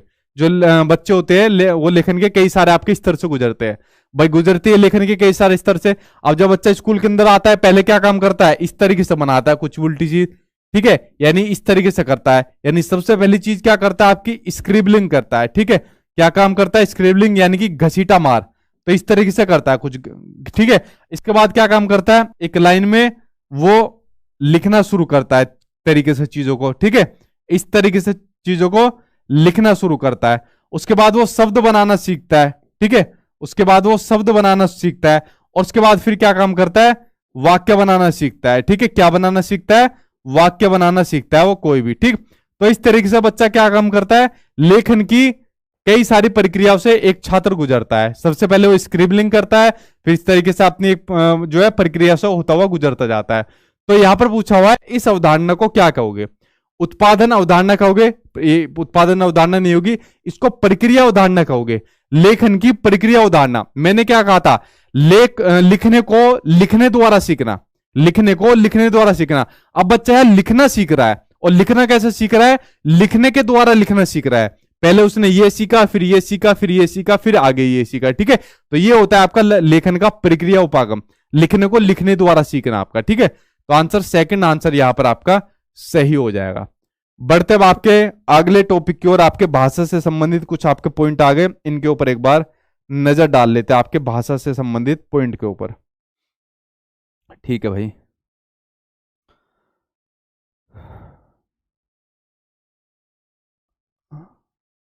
वेरी गुड भाई। आपकी मैराथन के क्लास के चक्कर में पूरे टूट गया इस बार। 3 महीने हो गए आपकी कंटिन्यूसली क्लास कराते कराते, और 3 महीने में शायद मैंने छुट्टी ली होगी, शायद 5 या 6 छुट्टी ली होगी, ठीक है। और मैराथन तो आपकी कंटिन्यूसली चली रही है। मानसिक तौर पर इस बार भी मतलब कमजोरी आ गई, शारीरिक तौर पर तो आ गई, मानसिक तौर पर भी आ गई। लेकिन बस आपकी फाइनल हो गई है, उसके बाद आपकी इंग्लिश बचती है, सोशल साइंस वगैरह बचती है, इनको कंप्लीट करा दूं, उसके बाद कुछ महत्वपूर्ण क्वेश्चन आंसर आपको दूंगा, तो आपका सीटेट आपका फिनिश हो जाएगा। और उसके बाद केवीएस वाले बच्चे हैं, उन्होंने पूरा मतलब प्रेशर किया हुआ है, उसके बाद फिर उनकी तैयारी कराऊंगा, टेंशन फ्री हो गए और जी जान लगा के, ठीक है। फिर आपका काम खत्म हो जाएगा सीटेट वालों का। लेकिन इस बार पूरा थक गया मैं आप लोगों के सीटेट के चक्कर में, क्योंकि 3 महीने से कंटिन्यूसली लगा हुआ हूं, जो आपके सीटेट की तैयारी में मैं लगा हुआ हूं, ठीक है। चलिए बढ़ते हुए आपके अगले कुछ पॉइंट की ओर। अगला पॉइंट है कि आपका प्रत्येक भाषा का अपना एक व्याकरण होता है। देखिए जितनी भी आपकी जो भाषा होती है उनका एक अपना व्याकरण होता है, अपना एक ग्रामर होता है। मैंने आपको बताया था भाषा के बारे में, ठीक है। और भाषा की अपनी एक कैसी व्यवस्था होती है, भाषा की अपनी एक नियमबद्ध व्यवस्था होती है, भाषा का अपना एक नियम से चलता है, ठीक है। और भाषा कैसे होती है, भाषा अस्थिर होती है, यानी कि भाषा में क्या होता रहता है, बदलाव होता रहता है। आज से 10 साल बाद आपकी भाषा कुछ और होगी, 10 किलोमीटर बाद जाओगे भाषा वहां पर आपको कुछ बदली हुई मिलेगी। इसलिए भाषा आपकी कैसी मानी जाती है, अस्थिर मानी जाती है। और कैसी मानी जाती है, आपकी भाषा स्वतंत्र मानी जाती है, ठीक है। इस पर आपका कोई भी कंट्रोल नहीं है आपकी भाषा के ऊपर, ठीक। उसके अलावा प्रत्येक भाषा की एक लिपि हो, ये जरूरी नहीं है, ठीक है। आपकी एक लिपि में कई सारी भाषाएं भी आपकी लिखी जाती है, तो भाषा के लिए लिपि का होना आपका जरूरी नहीं है, ये भी आपका पॉइंट हो गया। और भाषा के साथ संलग्नता, भाषा के साथ आपका इंगेज होना जरूरी है, ये भी आपका पॉइंट मैंने बताया था। जहां पर अपने बच्चे जो होते हैं अलग अलग उद्देश्य के लिए भाषा का यूज करते हैं, प्रयोग करते हैं, सीखते हैं। भाषा सीखने के लिए भाषा से समृद्ध परिवेश आपका होना जरूरी है, ये पॉइंट आपका जरूरी है, चाहे आपका कोई भी आपका एग्जाम हो।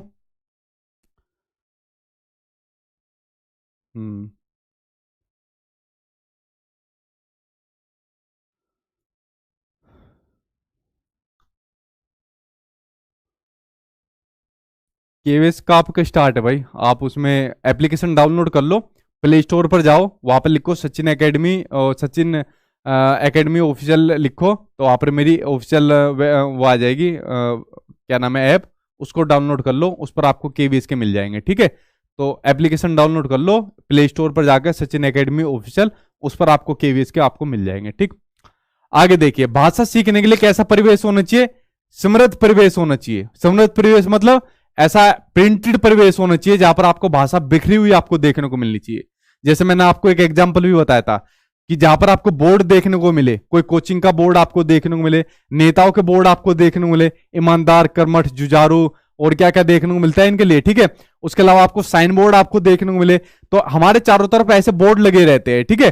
तो कोई हलवाई के नाम से देखने को मिलता है, कोई जेरोक्स के नाम से आपको देखने को मिलता है, तो दुनिया भर के बोर्ड हमारे घर के चारों तरफ आपको देखने को मिलते हैं। तो सबसे ज्यादा होर्डिंग्स हमारे चारों तरफ आपको देखने को मिलती है। तो ऐसा हमारे चारों तरफ का एनवायरमेंट देखने को मिलता है। तो ये क्या है, भाषा से समृद्ध परिवेश है। अगर बच्चा इस तरीके के बोर्ड को पढ़ेगा, बोर्ड पर लिखी भाषा को पढ़ेगा, तो उनसे भाषा सीखेगा या नहीं सीखेगा? डेफिनेटली सीखेगा। तो ऐसा जो है भाषा से समृद्ध परिवेश होना चाहिए भाषा को सीखने के लिए। और जो भाषा शिक्षण होता है वो क्या होता है, आपके सभी सब्जेक्ट के अंदर आपको देखने को मिलेगा। अगर मैथ्स की क्लास चलती रहेगी वहां पर आपको भाषा देखने को मिलेगी, ईवीएस की क्लास चलेगी वहां पर आपको भाषा देखने को मिलेगी। अगर भाषा नहीं होगी तो क्या ये बाकी क्लास चल पाएगी? नहीं चल पाएगी। सोचो अगर मैं आपको मैथ पढ़ा रहा हूं और अगर मैं भाषा का यूज ना करूं, बोलूं ना, तो क्या काम होगा? गाली पड़ेगी मुझे जो है कमेंट बॉक्स के अंदर, कैसा टीचर है बोलता ही नहीं है। तो इसलिए भाषा जो होती है वो आपके सभी जो आपके सब्जेक्ट होते हैं, सभी जो विषय होती है उनकी कक्षाओं में आपकी मौजूद रहती है। इसलिए मैंने कहा था सभी विषयों के आपके केंद्र में कौन रहती है? आपकी भाषा रहती है। यानी सभी सब्जेक्ट की क्लास में आपकी कौन रहती है? आपकी भाषा रहती है। ठीक है, अब देखिए एक क्वेश्चन सामने आपकी स्क्रीन पर आ गया भाषा से जुड़ा हुआ कि भाषा संदर्भे निम्नलिखितेषु किम सत्यम नास्ति।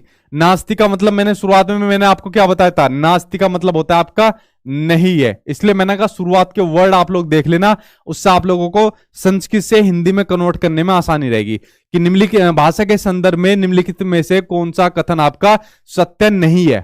पहला दिया हुआ है कि प्रत्येकम भाषा यह है लिपि है भवती, कि प्रत्येक भाषा की अपनी एक लिपि होती है, जबकि ऐसा सही नहीं है। प्रत्येक भाषा की अपनी एक लिपि नहीं होती, कई सारी भाषाएं अपनी एक लिपि में भी आपकी लिखी जाती है। तो ये ऑप्शन क्या हो गया आपका? गलत हो गया, नेगेटिव हो गया। और गलत का भाई आपका क्या होता है? गलती है। तो पहला आंसर आपका सही हो गया। भाषा भाषार्थ है, लिपि है, अनिवार्य है नास्ति। बिल्कुल सही है कि भाषा के लिए भाषा की लिपि का अनिवार्य होना जरूरी नहीं है। तो ये बात बिल्कुल सही है। प्रत्येकम भाषा है व्याकरणम अस्ति, प्रत्येक भाषा का अपना व्याकरण होता है, ये बात बिल्कुल सही है। भाषा मुख्यतः भाषाते, ये भी आपका बिल्कुल सही है। तो पहला ऑप्शन आपका गलत था और गलत का भाई आपका गलत आंसर आपका सही हो जाएगा। अगले की ओर बढ़ते हैं। अगला क्वेश्चन आपको क्या दिया हुआ है? अगला दिया हुआ है आपको कि निष्क्रिय शब्दावली का अस्ति, कि जो निष्क्रिय शब्दावली होती है उसका क्या मतलब होता है? एक होती है निष्क्रिय, एक होती है आपकी सक्रिय शब्दावली। ठीक है, निष्क्रिय शब्दावली आपकी वो शब्दावली होती है जिनका यूज हम लोग अपनी आम बोलचाल में या लिखने के अंदर बहुत ही कम करते हैं, ना के बराबर, या करते ही नहीं है। वो होती है आपकी निष्क्रिय शब्दावली। ठीक है, जैसे अगर कोई वर्ड हो, जैसे मैं लिख दूं अगर अन्यथा, जैसे अगर मैंने कोई वर्ड लिखा, मैंने लिख दिया अन्यथा, तो बताओ अन्यथा का कितना यूज आप लोग करते हो अपनी बोलचाल के अंदर? कोई नहीं करता। लिखने के अंदर भी बहुत कम होता है। कभी कोई टीवी के अंदर देख लिया तो देख लिया, कोई सीरियल आ रहा है या कोई पुरानी अपना सीरियल आ रहा है उसके अंदर देख लिया। तो ये शब्द होते हैं आपके निष्क्रिय शब्दावली, जिनका बोलचाल के अंदर बहुत कम प्रयोग है, लिखने के अंदर बहुत कम प्रयोग है। ठीक है, तो देखते हैं ऑप्शन के अकॉर्डिंग। ते शब्द है व्यम येसाम प्रयोगम तदेव कुर्मे यदा व्यम तान शरणुम अथवा पठाम। बिल्कुल सही है। वे शब्द जिनका प्रयोग आप लोग क्या काम करते हो? सुनने और पढ़ने में क्या होता है आपका? कम होता है। तो वही शब्द आपके निष्क्रिय शब्द होते हैं, और जिनका यूज ज्यादा होता है पढ़ने और लिखने में वो होते हैं आपके सक्रिय शब्दावली होते हैं। ठीक, तो आंसर आपका फर्स्ट या आंसर आपका सही हो जाएगा। अगला ऑप्शन देखते हैं, सामने आपको अपनी स्क्रीन पर आ गया। नेक्स्ट क्वेश्चन आपको क्या दिया हुआ है? अगला दिया हुआ है आपको कि यदि छात्र है कस्मिंश्च गतिविधि हो लगना है संति तदा शिक्षक से ते है सा पारंपरिक व्यवहार है।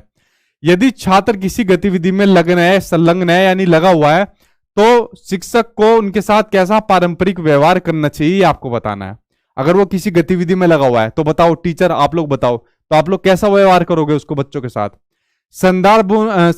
संदर्भानुसारम, देखो पहला वर्ड आ गया सबसे पॉजिटिव, संदर्भानुसारम। एनसीएफ 2005 जिस बात की बात करता है, एनसीएफ 2005 सबसे ज्यादा जिस वर्ड की बात करता है वो है आपका संदर्भानुसारम।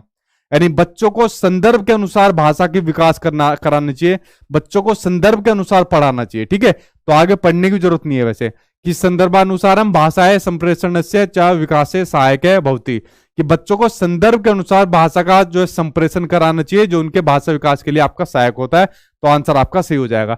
ये वर्ड अगर आपको कहीं भी अपने एग्जाम में आपको देखने को मिले, मेरा नाम लेके इसको लगा देना, ये आपका हमेशा आपका क्या होगा? सही आपको देखने को आपको मिलेगा। ठीक है, तो आंसर आपका पहला आंसर यहां पर आपको सही हो जाएगा। बाकी पढ़ने की जरूरत नहीं है, इसको हमेशा सही आपको मानना है, सबसे पॉजिटिव आपका होता है। ठीक, आगे देखो भाई, ये क्वेश्चन कई बार आपके एग्जाम में देखने को मिला ये भी। ठीक है, ये क्वेश्चन देखो इसके ऊपर, मतलब क्वेश्चन नहीं जो आपका टॉपिक है, दिल मांगे मोर, दिल मांगे मोर इति विज्ञापन वाक्यम कस्य उदाहरणम, कि जो दिल मांगे मोर का ये जो विज्ञापन है ये किसका है? आपका एग्जाम्पल है। देखो एक वर्ड आपके एग्जाम में आता है कोड स्विचिंग। कोड स्विचिंग का क्या मतलब होता है, ये आपके इंग्लिश में भी आता है कोड स्विचिंग का, ठीक है। तो कोड स्विचिंग का मतलब होता है जो हमारी भाषा होती है या जो हमारा विचार होता है, ठीक है, जो हमारी भाषा होती है, जो हमारा विचार होता है, तो जब वो, ठीक, जब वो एक भाषा से, सॉरी भाषा नहीं, यहां पर विचार आएगा, जो हमारा विचार होता है जब वो एक भाषा से दूसरी भाषा में जाए, ठीक है, दूसरी से पहली में जाए, तो ये होता है आपका कोड स्विचिंग होता है। आप लोगों ने ऐड देखा रणवीर सिंह का, अब रणवीर कपूर कौन सी भाषा बोलता है, हिंदी भाषा बोलता है, उसकी जो मातृभाषा है वो जहां तक हिंदी है मेरी नॉलेज में, ठीक। अब वो जब ऐड देने आता है कभी तो पंजाबी बोलता है, कभी ऐड देने आता है कभी साउथ की तरफ की कोई भाषा बोलने लग जाता है, तो वहां पर वो क्या काम कर रहा है, वो अपनी भाषा को स्विच कर देता है अपने ऐड के अंदर। तो जब एक भाषा से दूसरी भाषा में अपने विचारों को कर रहा है तो उसको कहा जाता है आपका कोड स्विचिंग कहा जाता है, ठीक है, यानी अपने विचारों को एक भाषा से दूसरी भाषा में वो क्या काम कर रहा है, स्विच कर रहा है, तो इसको कोड स्विचिंग कहा जाता है। तो जैसे आपका जो एग्जाम्पल है दिल मांगे मोर का एग्जाम्पल है, ये आपका कोड स्विचिंग का आपका एग्जाम्पल है, ठीक। अगला क्वेश्चन सामने आपके अपनी स्क्रीन पर आ गया, इसके ऊपर एक बार नजर डालिए। यस्याम अवस्थायाम द्वितीय मासस्य नवजात शिशु है मुक्त स्वर ध्वनिम जनयुतम शक्नोति सा कथ्यते। यहां पर कहा हुआ है कि इनमें से कौन सी अवस्था में 2 माह का जो शिशु है, नवजात शिशु है, वो मुक्त स्वर की ध्वनियों के बारे में जानना अपना शुरू कर देता है, वो आपको बताना है। देखिए जब बच्चा होता है अपना जन्म लेता है तो जन्म के बाद बच्चा क्या काम करना शुरू करता है, रोना शुरू कर देता है, ठीक है, क्या काम करना शुरू करता है, रोना शुरू कर देता है। उसके बाद जब बच्चा लगभग 2 महीने का होता है, जब बच्चा लगभग 2 महीने का होता है तो बच्चा कूइंग करना शुरू कर देता है, यानी कि अनुकुंजन करना शुरू कर देता है, यानी कि स्वर और ध्वनि के बारे में जानना शुरू कर देता है। अच्छा यही था ना क्वेश्चन, तो आंसर आपका यही सही हो जाएगा, जब बच्चा स्वर और ध्वनियों के बारे में जानना शुरू कर देता है। उसके अलावा जब बच्चा स्वर और ध्वनियों के बारे में स्वर और ध्वनियों को बोलना भी शुरू कर देता है, ठीक है, मिलाकर इनका यूज करना शुरू कर देता है, तो वो होता है आपका बबलिंग होता है, यानी इसको बोलते हैं बबलाना बोलते हैं। क्या बोलते हैं इसको, बबलाना बोलते हैं। जैसे बच्चा बोलना शुरू कर देता है, बा बोलना शुरू कर देता है, दा बोलना शुरू कर देता है, पा बोलना शुरू कर देता है, ये आपका बबलिंग होता है, ठीक है। तो ये आपका भाषा विकास की जो आपकी स्टेज होती है ऐसे होती है। पहले बच्चा जन्म के बाद रोना शुरू करेगा, फिर अपना अनुकुंजन करना शुरू करेगा, स्वर और ध्वनियों के बारे में जानना शुरू कर देता है, फिर बबलाना करना शुरू कर देता है, ठीक है। आंसर इसमें आपका सेकंड आंसर यहां पर आपका सही हो जाएगा। अगला बढ़ते हैं, अगला एक और क्वेश्चन सामने आपकी स्क्रीन पर आ गया, इसके ऊपर एक बार नजर डालते हैं कि भाषा कार्य शिक्षक है मेन कार्ड। मेन कार्ड क्या है भाई, मेन कार्ड का तो कुछ मतलब नहीं, मेनू कार्ड, इसको लिखो मेनू कार्ड। भाषा कार्य शिक्षक है मेनू कार्ड इत्यस्य प्रयोग करोति एतते मेनू कार्ड। यहां पर दिया हुआ है कि जो भाषा का जो शिक्षक है वो मेनू कार्ड का प्रयोग करता है। अब कहोगे मेनू कार्ड तो सर वो होटल वगैरह के अंदर, रेस्टोरेंट वगैरह के अंदर जो खाना जाते हैं उसके अंदर मेनू कार्ड बना होता है, इडली डोसा सांबर वगैरह या जो भी बर्गर वगैरह कुछ रखा होता है वो मेनू कार्ड बना होता है। अब भाषा शिक्षक के पास भी मेनू कार्ड बना होता है, हाँ भाई उसके पास भी मेनू कार्ड बना होता है, ठीक है। जो भाषा शिक्षक के पास जो मेनू कार्ड होता है ये होता है एक टीएलएम के रूप में। किसके रूप में, एक टीएलएम के रूप में बना होता है। इस मेनू कार्ड पे आपके इडली वड़ा सांबर डोसा बर्गर वगैरह नहीं बने होते, इसमें बच्चे के क्या होते हैं, आपके शब्द बने होते हैं, ठीक है। इसमें बच्चे के क्या बने होते हैं, शब्द बने होते हैं। तो इस तरीके से शब्दों की जानकारी बनी होती है इस आपके मेनू कार्ड पे, इस तरीके के कुछ आपके शब्द बने होते हैं, और कुछ भी बना दो, इस तरीके का आपका ये मेनू कार्ड होता है जिसको एक टीएलएम के लिए यूज किया जाता है बच्चों को। तो इसका प्रयोग करता है एक टीचर, ठीक है। तो ये जो मेनू कार्ड है किसमें आपका प्रयोग होगा, प्रौद्योगिकी प्रयोग है एतते ता प्रासंगिक सामग्री, तो प्रौद्योगिकी के प्रयोग के लिए तो आपका होगा नहीं। उसके अलावा ये ऑप्शन गलत हो जाएगा। भाषा शिक्षण है प्रमाणिक सामग्री, बिल्कुल सही है। भाषा शिक्षण की ये आपकी कैसी है, एक आपकी प्रमाणिक सामग्री है। इनके माध्यम से क्या होता है, बच्चा भाषा को सीखता है। जब ऐसा मेनू कार्ड होगा तो बच्चा इन शब्दों के बारे में देखेगा, इन शब्दों के बारे में इनको ऑब्जर्व करेगा और इन शब्दों के बारे में सीखता भी है। यहाँ पर कुछ फोटो के बारे में भी दिया होता है, फोटो भी यहाँ पर लगी होती है। जब इन फोटो को देखता है तो यहाँ पर बच्चा क्या काम करता है, इन चीजों से इनको सीखता भी रहता है, ठीक है, देखता है और इनको चीजों को सीखता भी है। टीएलएम के लिए बड़ा यूज किया जाता है जो आपका मेनू कार्ड होता है, ठीक है। तो ऑप्शन आपका सेकंड से हो जाएगा, खादितुम विद्यार्थियों जीवालुतुम जन्मयस्ति भाषा शिक्षा सामग्री रूपे ना प्रयुज्यते। आंसर आपका सेकंड आंसर यहाँ पर आपका सही हो जाएगा, ठीक। अगला देखते हैं, अगला सामने आपकी स्क्रीन पर आ गया। अगला क्या दिया हुआ है, उपचारात्मक अध्यापनम अस्ति। ठीक है, अब देखिए दो टर्म आपके एग्जाम में आपको देखने को मिलती है। एक आपको देखने को मिलता है निदानात्मक, एक आपको देखने को मिलता है निदानात्मक, और एक देखने को मिलता है आपका उपचारात्मक। ये मैंने आपको सीडीपी की मैराथन क्लास में बताया था, आज दोबारा बता देता हूं। निदानात्मक और उपचारात्मक, डायग्नोस्टिक और आपका रिमीडियल। सबसे पहले जो हमें बच्चों को क्या करनी होती है, वो करना होता है उसका निदानात्मक करना होता है। निदानात्मक में होता है, इसमें बच्चों की समस्या की पहचान होती है। क्या होती है? इसमें बच्चों की समस्या की पहचान होती है। क्या होती है? बच्चों की समस्या की पहचान होती है, जिसमें मैंने आपको एक एग्जाम्पल के थ्रू भी आपको कई बार बताता हूं। जैसे जो डॉक्टर होता है, डॉक्टर के पास जब रोगी जाता है किसी भी इलाज कराने के लिए जब जाता है, तो डॉक्टर सबसे पहले रोगी का क्या काम करता है? उसका निदान करता है, उसकी समस्या की पहचान करता है कि हाँ भैया वो बताओ, हाथ को पकड़ता है या स्टेथोस्कोप लगाता है अपना, या कुछ रिपोर्ट कराता है कि हाँ भाई बता तुझे क्या दिक्कत है। जब उसको निदान करता है, समस्या की पहचान कर लेता है, उसके बाद फिर वो उसका उपचार करता है। या कोई आपने ऐसा डॉक्टर देखा है जो सबसे पहले जाते ही उसका इलाज कर देता है कि हाँ भाई चल अपना मुंह खोल, दवाई डालता हूं तेरे मुंह में, या जाते ही इसको इंजेक्शन लगा दिया, उसके बाद क्या काम करेगा?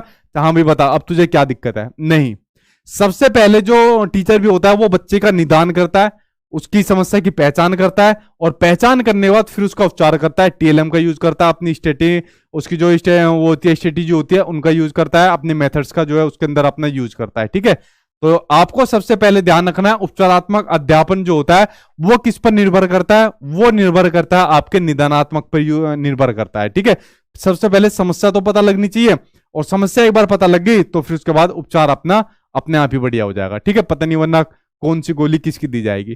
तो देखिए, अगर ऑप्शन को फोर्थ को देखोगे, यथ निदानात्मक परीक्षाया है पश्चात कार्यते। उपचारात्मक अध्यापन कब होगा?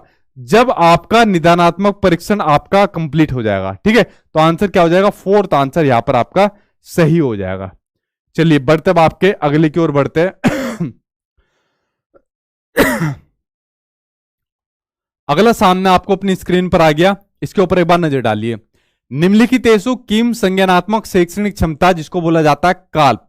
ठीक है, यानी कि आपका कोग्निटिव, एक second, calf cognitive academic language proficiency.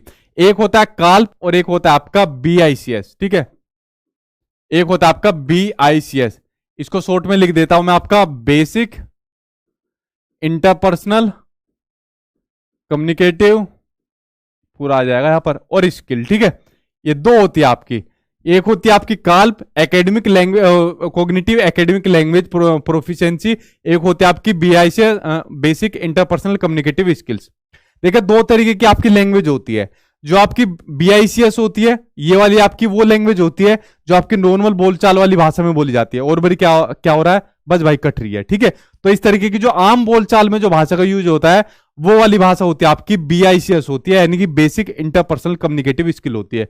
जो आम बोलचाल में जो भाषा बोली जाती है, डेली लाइफ के अंदर जो भाषा बोली जाती है, जो प्रोफेशनल भाषा बोली जाती है, जो ऑफिस वगैरह के अंदर जो भाषा बोली जाती है, वो होती है आपकी कोग्निटिव एकेडमिक लैंग्वेज प्रोफिशिएंसी, आपकी जो आपकी ये भाषा बोली जाती है। अब इसमें पूछा है कि निम्नलिखित में से कौन सी आपकी काल्प है, यानी कि आपकी प्रोफेशनल लैंग्वेज है, ये आपको पूछा है। ऑप्शन को देखते हैं कि जन्म दिवसांते दैनिकी लेखना। अब जन्म दिवस के ऊपर दैनिक का एक लेख लिखना है जन्म दिवस के ऊपर, तो कौन सी आपकी भाषा हो जाएगी? बीआईसीएस हो जाएगी आपकी या काल्प हो जाएगी? तो आपकी बीआईसीएस हो जाएगी, क्योंकि डेली वाली के ऊपर लिखना है, जो लेख लिखना है। आगे देखते हैं, ये आपकी नॉर्मल होती है, आपकी बीआईसीएस वाली होती है, ये आपकी प्रोफेशनल होती है काल्प वाली। अगला दिया हुआ है आपको जलवायु परिवर्तन से जनजीवने प्रभावे इत्यस्मिन् विषय समाचार पत्र लेखस्य लेखनम। जलवायु परिवर्तन से जो जनजीवन प्रभावित होता है, इस विषय के ऊपर समाचार पत्र के ऊपर एक लेख लिखना है। तो यहां पर कौन सी लैंग्वेज का यूज होगा आपका? अब यहां पर काल्प का यूज होगा, आपकी प्रोफेशनल लैंग्वेज का यूज होगा आपका। ठीक है, तो सेकंड आंसर से हो जाएगा समीपस्थ नगरे मनोरंजन उद्यान पर्यटन विषय सहपाठी भी वार्तालाप करनी है। अब देखो, जब आपस में इस टॉपिक के ऊपर वार्तालाप करोगे तो कौन सी का यूज होगा? बीआईसीएस का होगा, ना कि काल्प का। कस्मिच भोजनालय भोजनादेशाय भोजन सूचे अध्ययनम, ये भी आपका बीआईसीएस होगा। ठीक, आंसर इसमें सेकंड आंसर यहां पर आपका सही हो जाएगा। चलिए बढ़ते आपके अगले की ओर, और उसके बाद आपको यही ध्यान रखना है, हिंदी और इंग्लिश दोनों को मिक्स पढ़ना, 30-30 आपके जो एग्जाम के अंदर आने 60 नंबर, 60 में से आपके 55 नंबर आप लोग मार के आओगे, क्योंकि टॉपिक दोनों के सेम है, कंसेप्ट दोनों के सेम है। बस आपकी एक जगह हिंदी आएगी, दूसरी जगह आपकी लैंग्वेज आपकी संस्कृत आएगी। इतना फर्क है और बिल्कुल भी फर्क नहीं है। बस प्रैक्टिस कर लेना जितनी ज्यादा हो सके मॉक टेस्ट के ऊपर या नोट्स के अंदर जो आपको क्वेश्चन दे रखे, ठीक है। ये काम आप लोग कर लेना, इससे बाहर आपका पेपर नहीं आना है। अगला क्वेश्चन है कि निम्नलिखितेषु किम सामाजिक उपभाषा कथ्यते, कि निम्नलिखित में से कौन सी सामाजिक उपभाषा है। तो देखो बड़ा सिंपल सा क्वेश्चन है, लास्ट में इसको मैंने ऐड कर दिया कि सामाजिक उपभाषा कौन सी होती है। तो जो समाज में बोली जाने वाली जो उपभाषा होती है वही आपकी सामाजिक उपभाषा होती है, ठीक। तो अगर ऑप्शन देखोगे पहला कि कस्यापि समुदाय से अथवा जन समूह अस्य भाषा है विशेषता, जो जन समुदाय की जो भाषा की विशेषता बताए वही कौन सी होगी, आपकी सामाजिक उपभाषा होगी। तो आंसर आपका फर्स्ट आंसर आपका सही हो जाएगा, ठीक है। तो फर्स्ट आंसर यहां पर आपका सही हो जाएगा। तो फ्रेंड्स यहां पर आपकी ये संस्कृत की मैराथन क्लास थी जो मैंने कंप्लीट करा दी, और यहां पर आपकी मैराथन क्लास आपकी कंप्लीट होती है। और आपको पता नहीं होगा शायद आज पूरा टाइम मेरी कमर में दर्द रहा, और ये बात बताई मैंने आपको वीडियो खत्म होने के बाद, लेकिन मैं बता नहीं रहा था, मुझे लगा क्लास खत्म करा दूं उसके बाद आपको ये चीज़ बताऊं।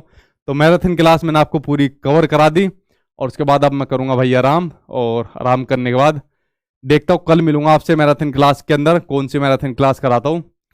तो ये मैंने आज कंप्लीट करा दी, ठीक है, क्योंकि यार रोज कई कई दिन हो गए खड़े खड़े और कई सारी मैराथन क्लास कराते हुए लगातार 3 महीने से कंटिन्यूसली होते हुए। तो 20 क्लास में सही नहीं समझा मैंने, तो फाइनली ये मैराथन कंप्लीट करा दी। तो हिंदी और संस्कृत के आप लोग कर लेना, और वह मेरी बैंड बजी अब बढ़िया तरीके से। अब घर जाके अपना कुछ ना कुछ कमर के ऊपर लगाऊंगा। तो यहाँ पर आपकी मैराथन मैंने कंप्लीट कराई, ठीक है। और उसके अलावा आप लोग क्या काम करना, जितना हो सके नोट्स के अंदर जो आपको क्वेश्चन आंसर दे रखे हैं उनको प्रैक्टिस करना, भर भर के मैंने आपको उसके अंदर आपको क्वेश्चन आंसर दे रखे हैं। उसके अलावा मॉक टेस्ट की प्रैक्टिस करना जितना हो सके आप लोग। और जो टॉपिक मैंने बताए हैं मोस्टली यही टॉपिक आपके एग्जाम के अंदर आते हैं, इससे बाहर आपको टॉपिक नहीं आते, ठीक है। आप लोग देख भी सकते हो अब एनर्जी भी इतनी नहीं बची है, ठीक है, एनर्जी भी पूरी डाउन पूरी नीचे तक जा चुकी है। तो ये सब मैंने आज आपका कवर करा है, ठीक। हाँ हाँ, मॉक टेस्ट में भाई आपके संस्कृत है का बहुत सारे पेपर आपके संस्कृत के भी, आप उनको करिए।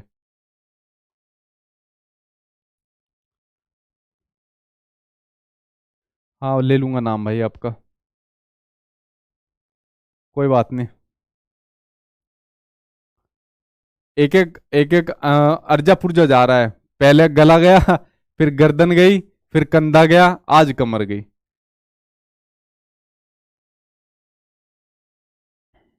हाँ भाई संस्कृत है, इंग्लिश के साथ में आपकी हिंदी इंग्लिश संस्कृत तीनों लैंग्वेज है।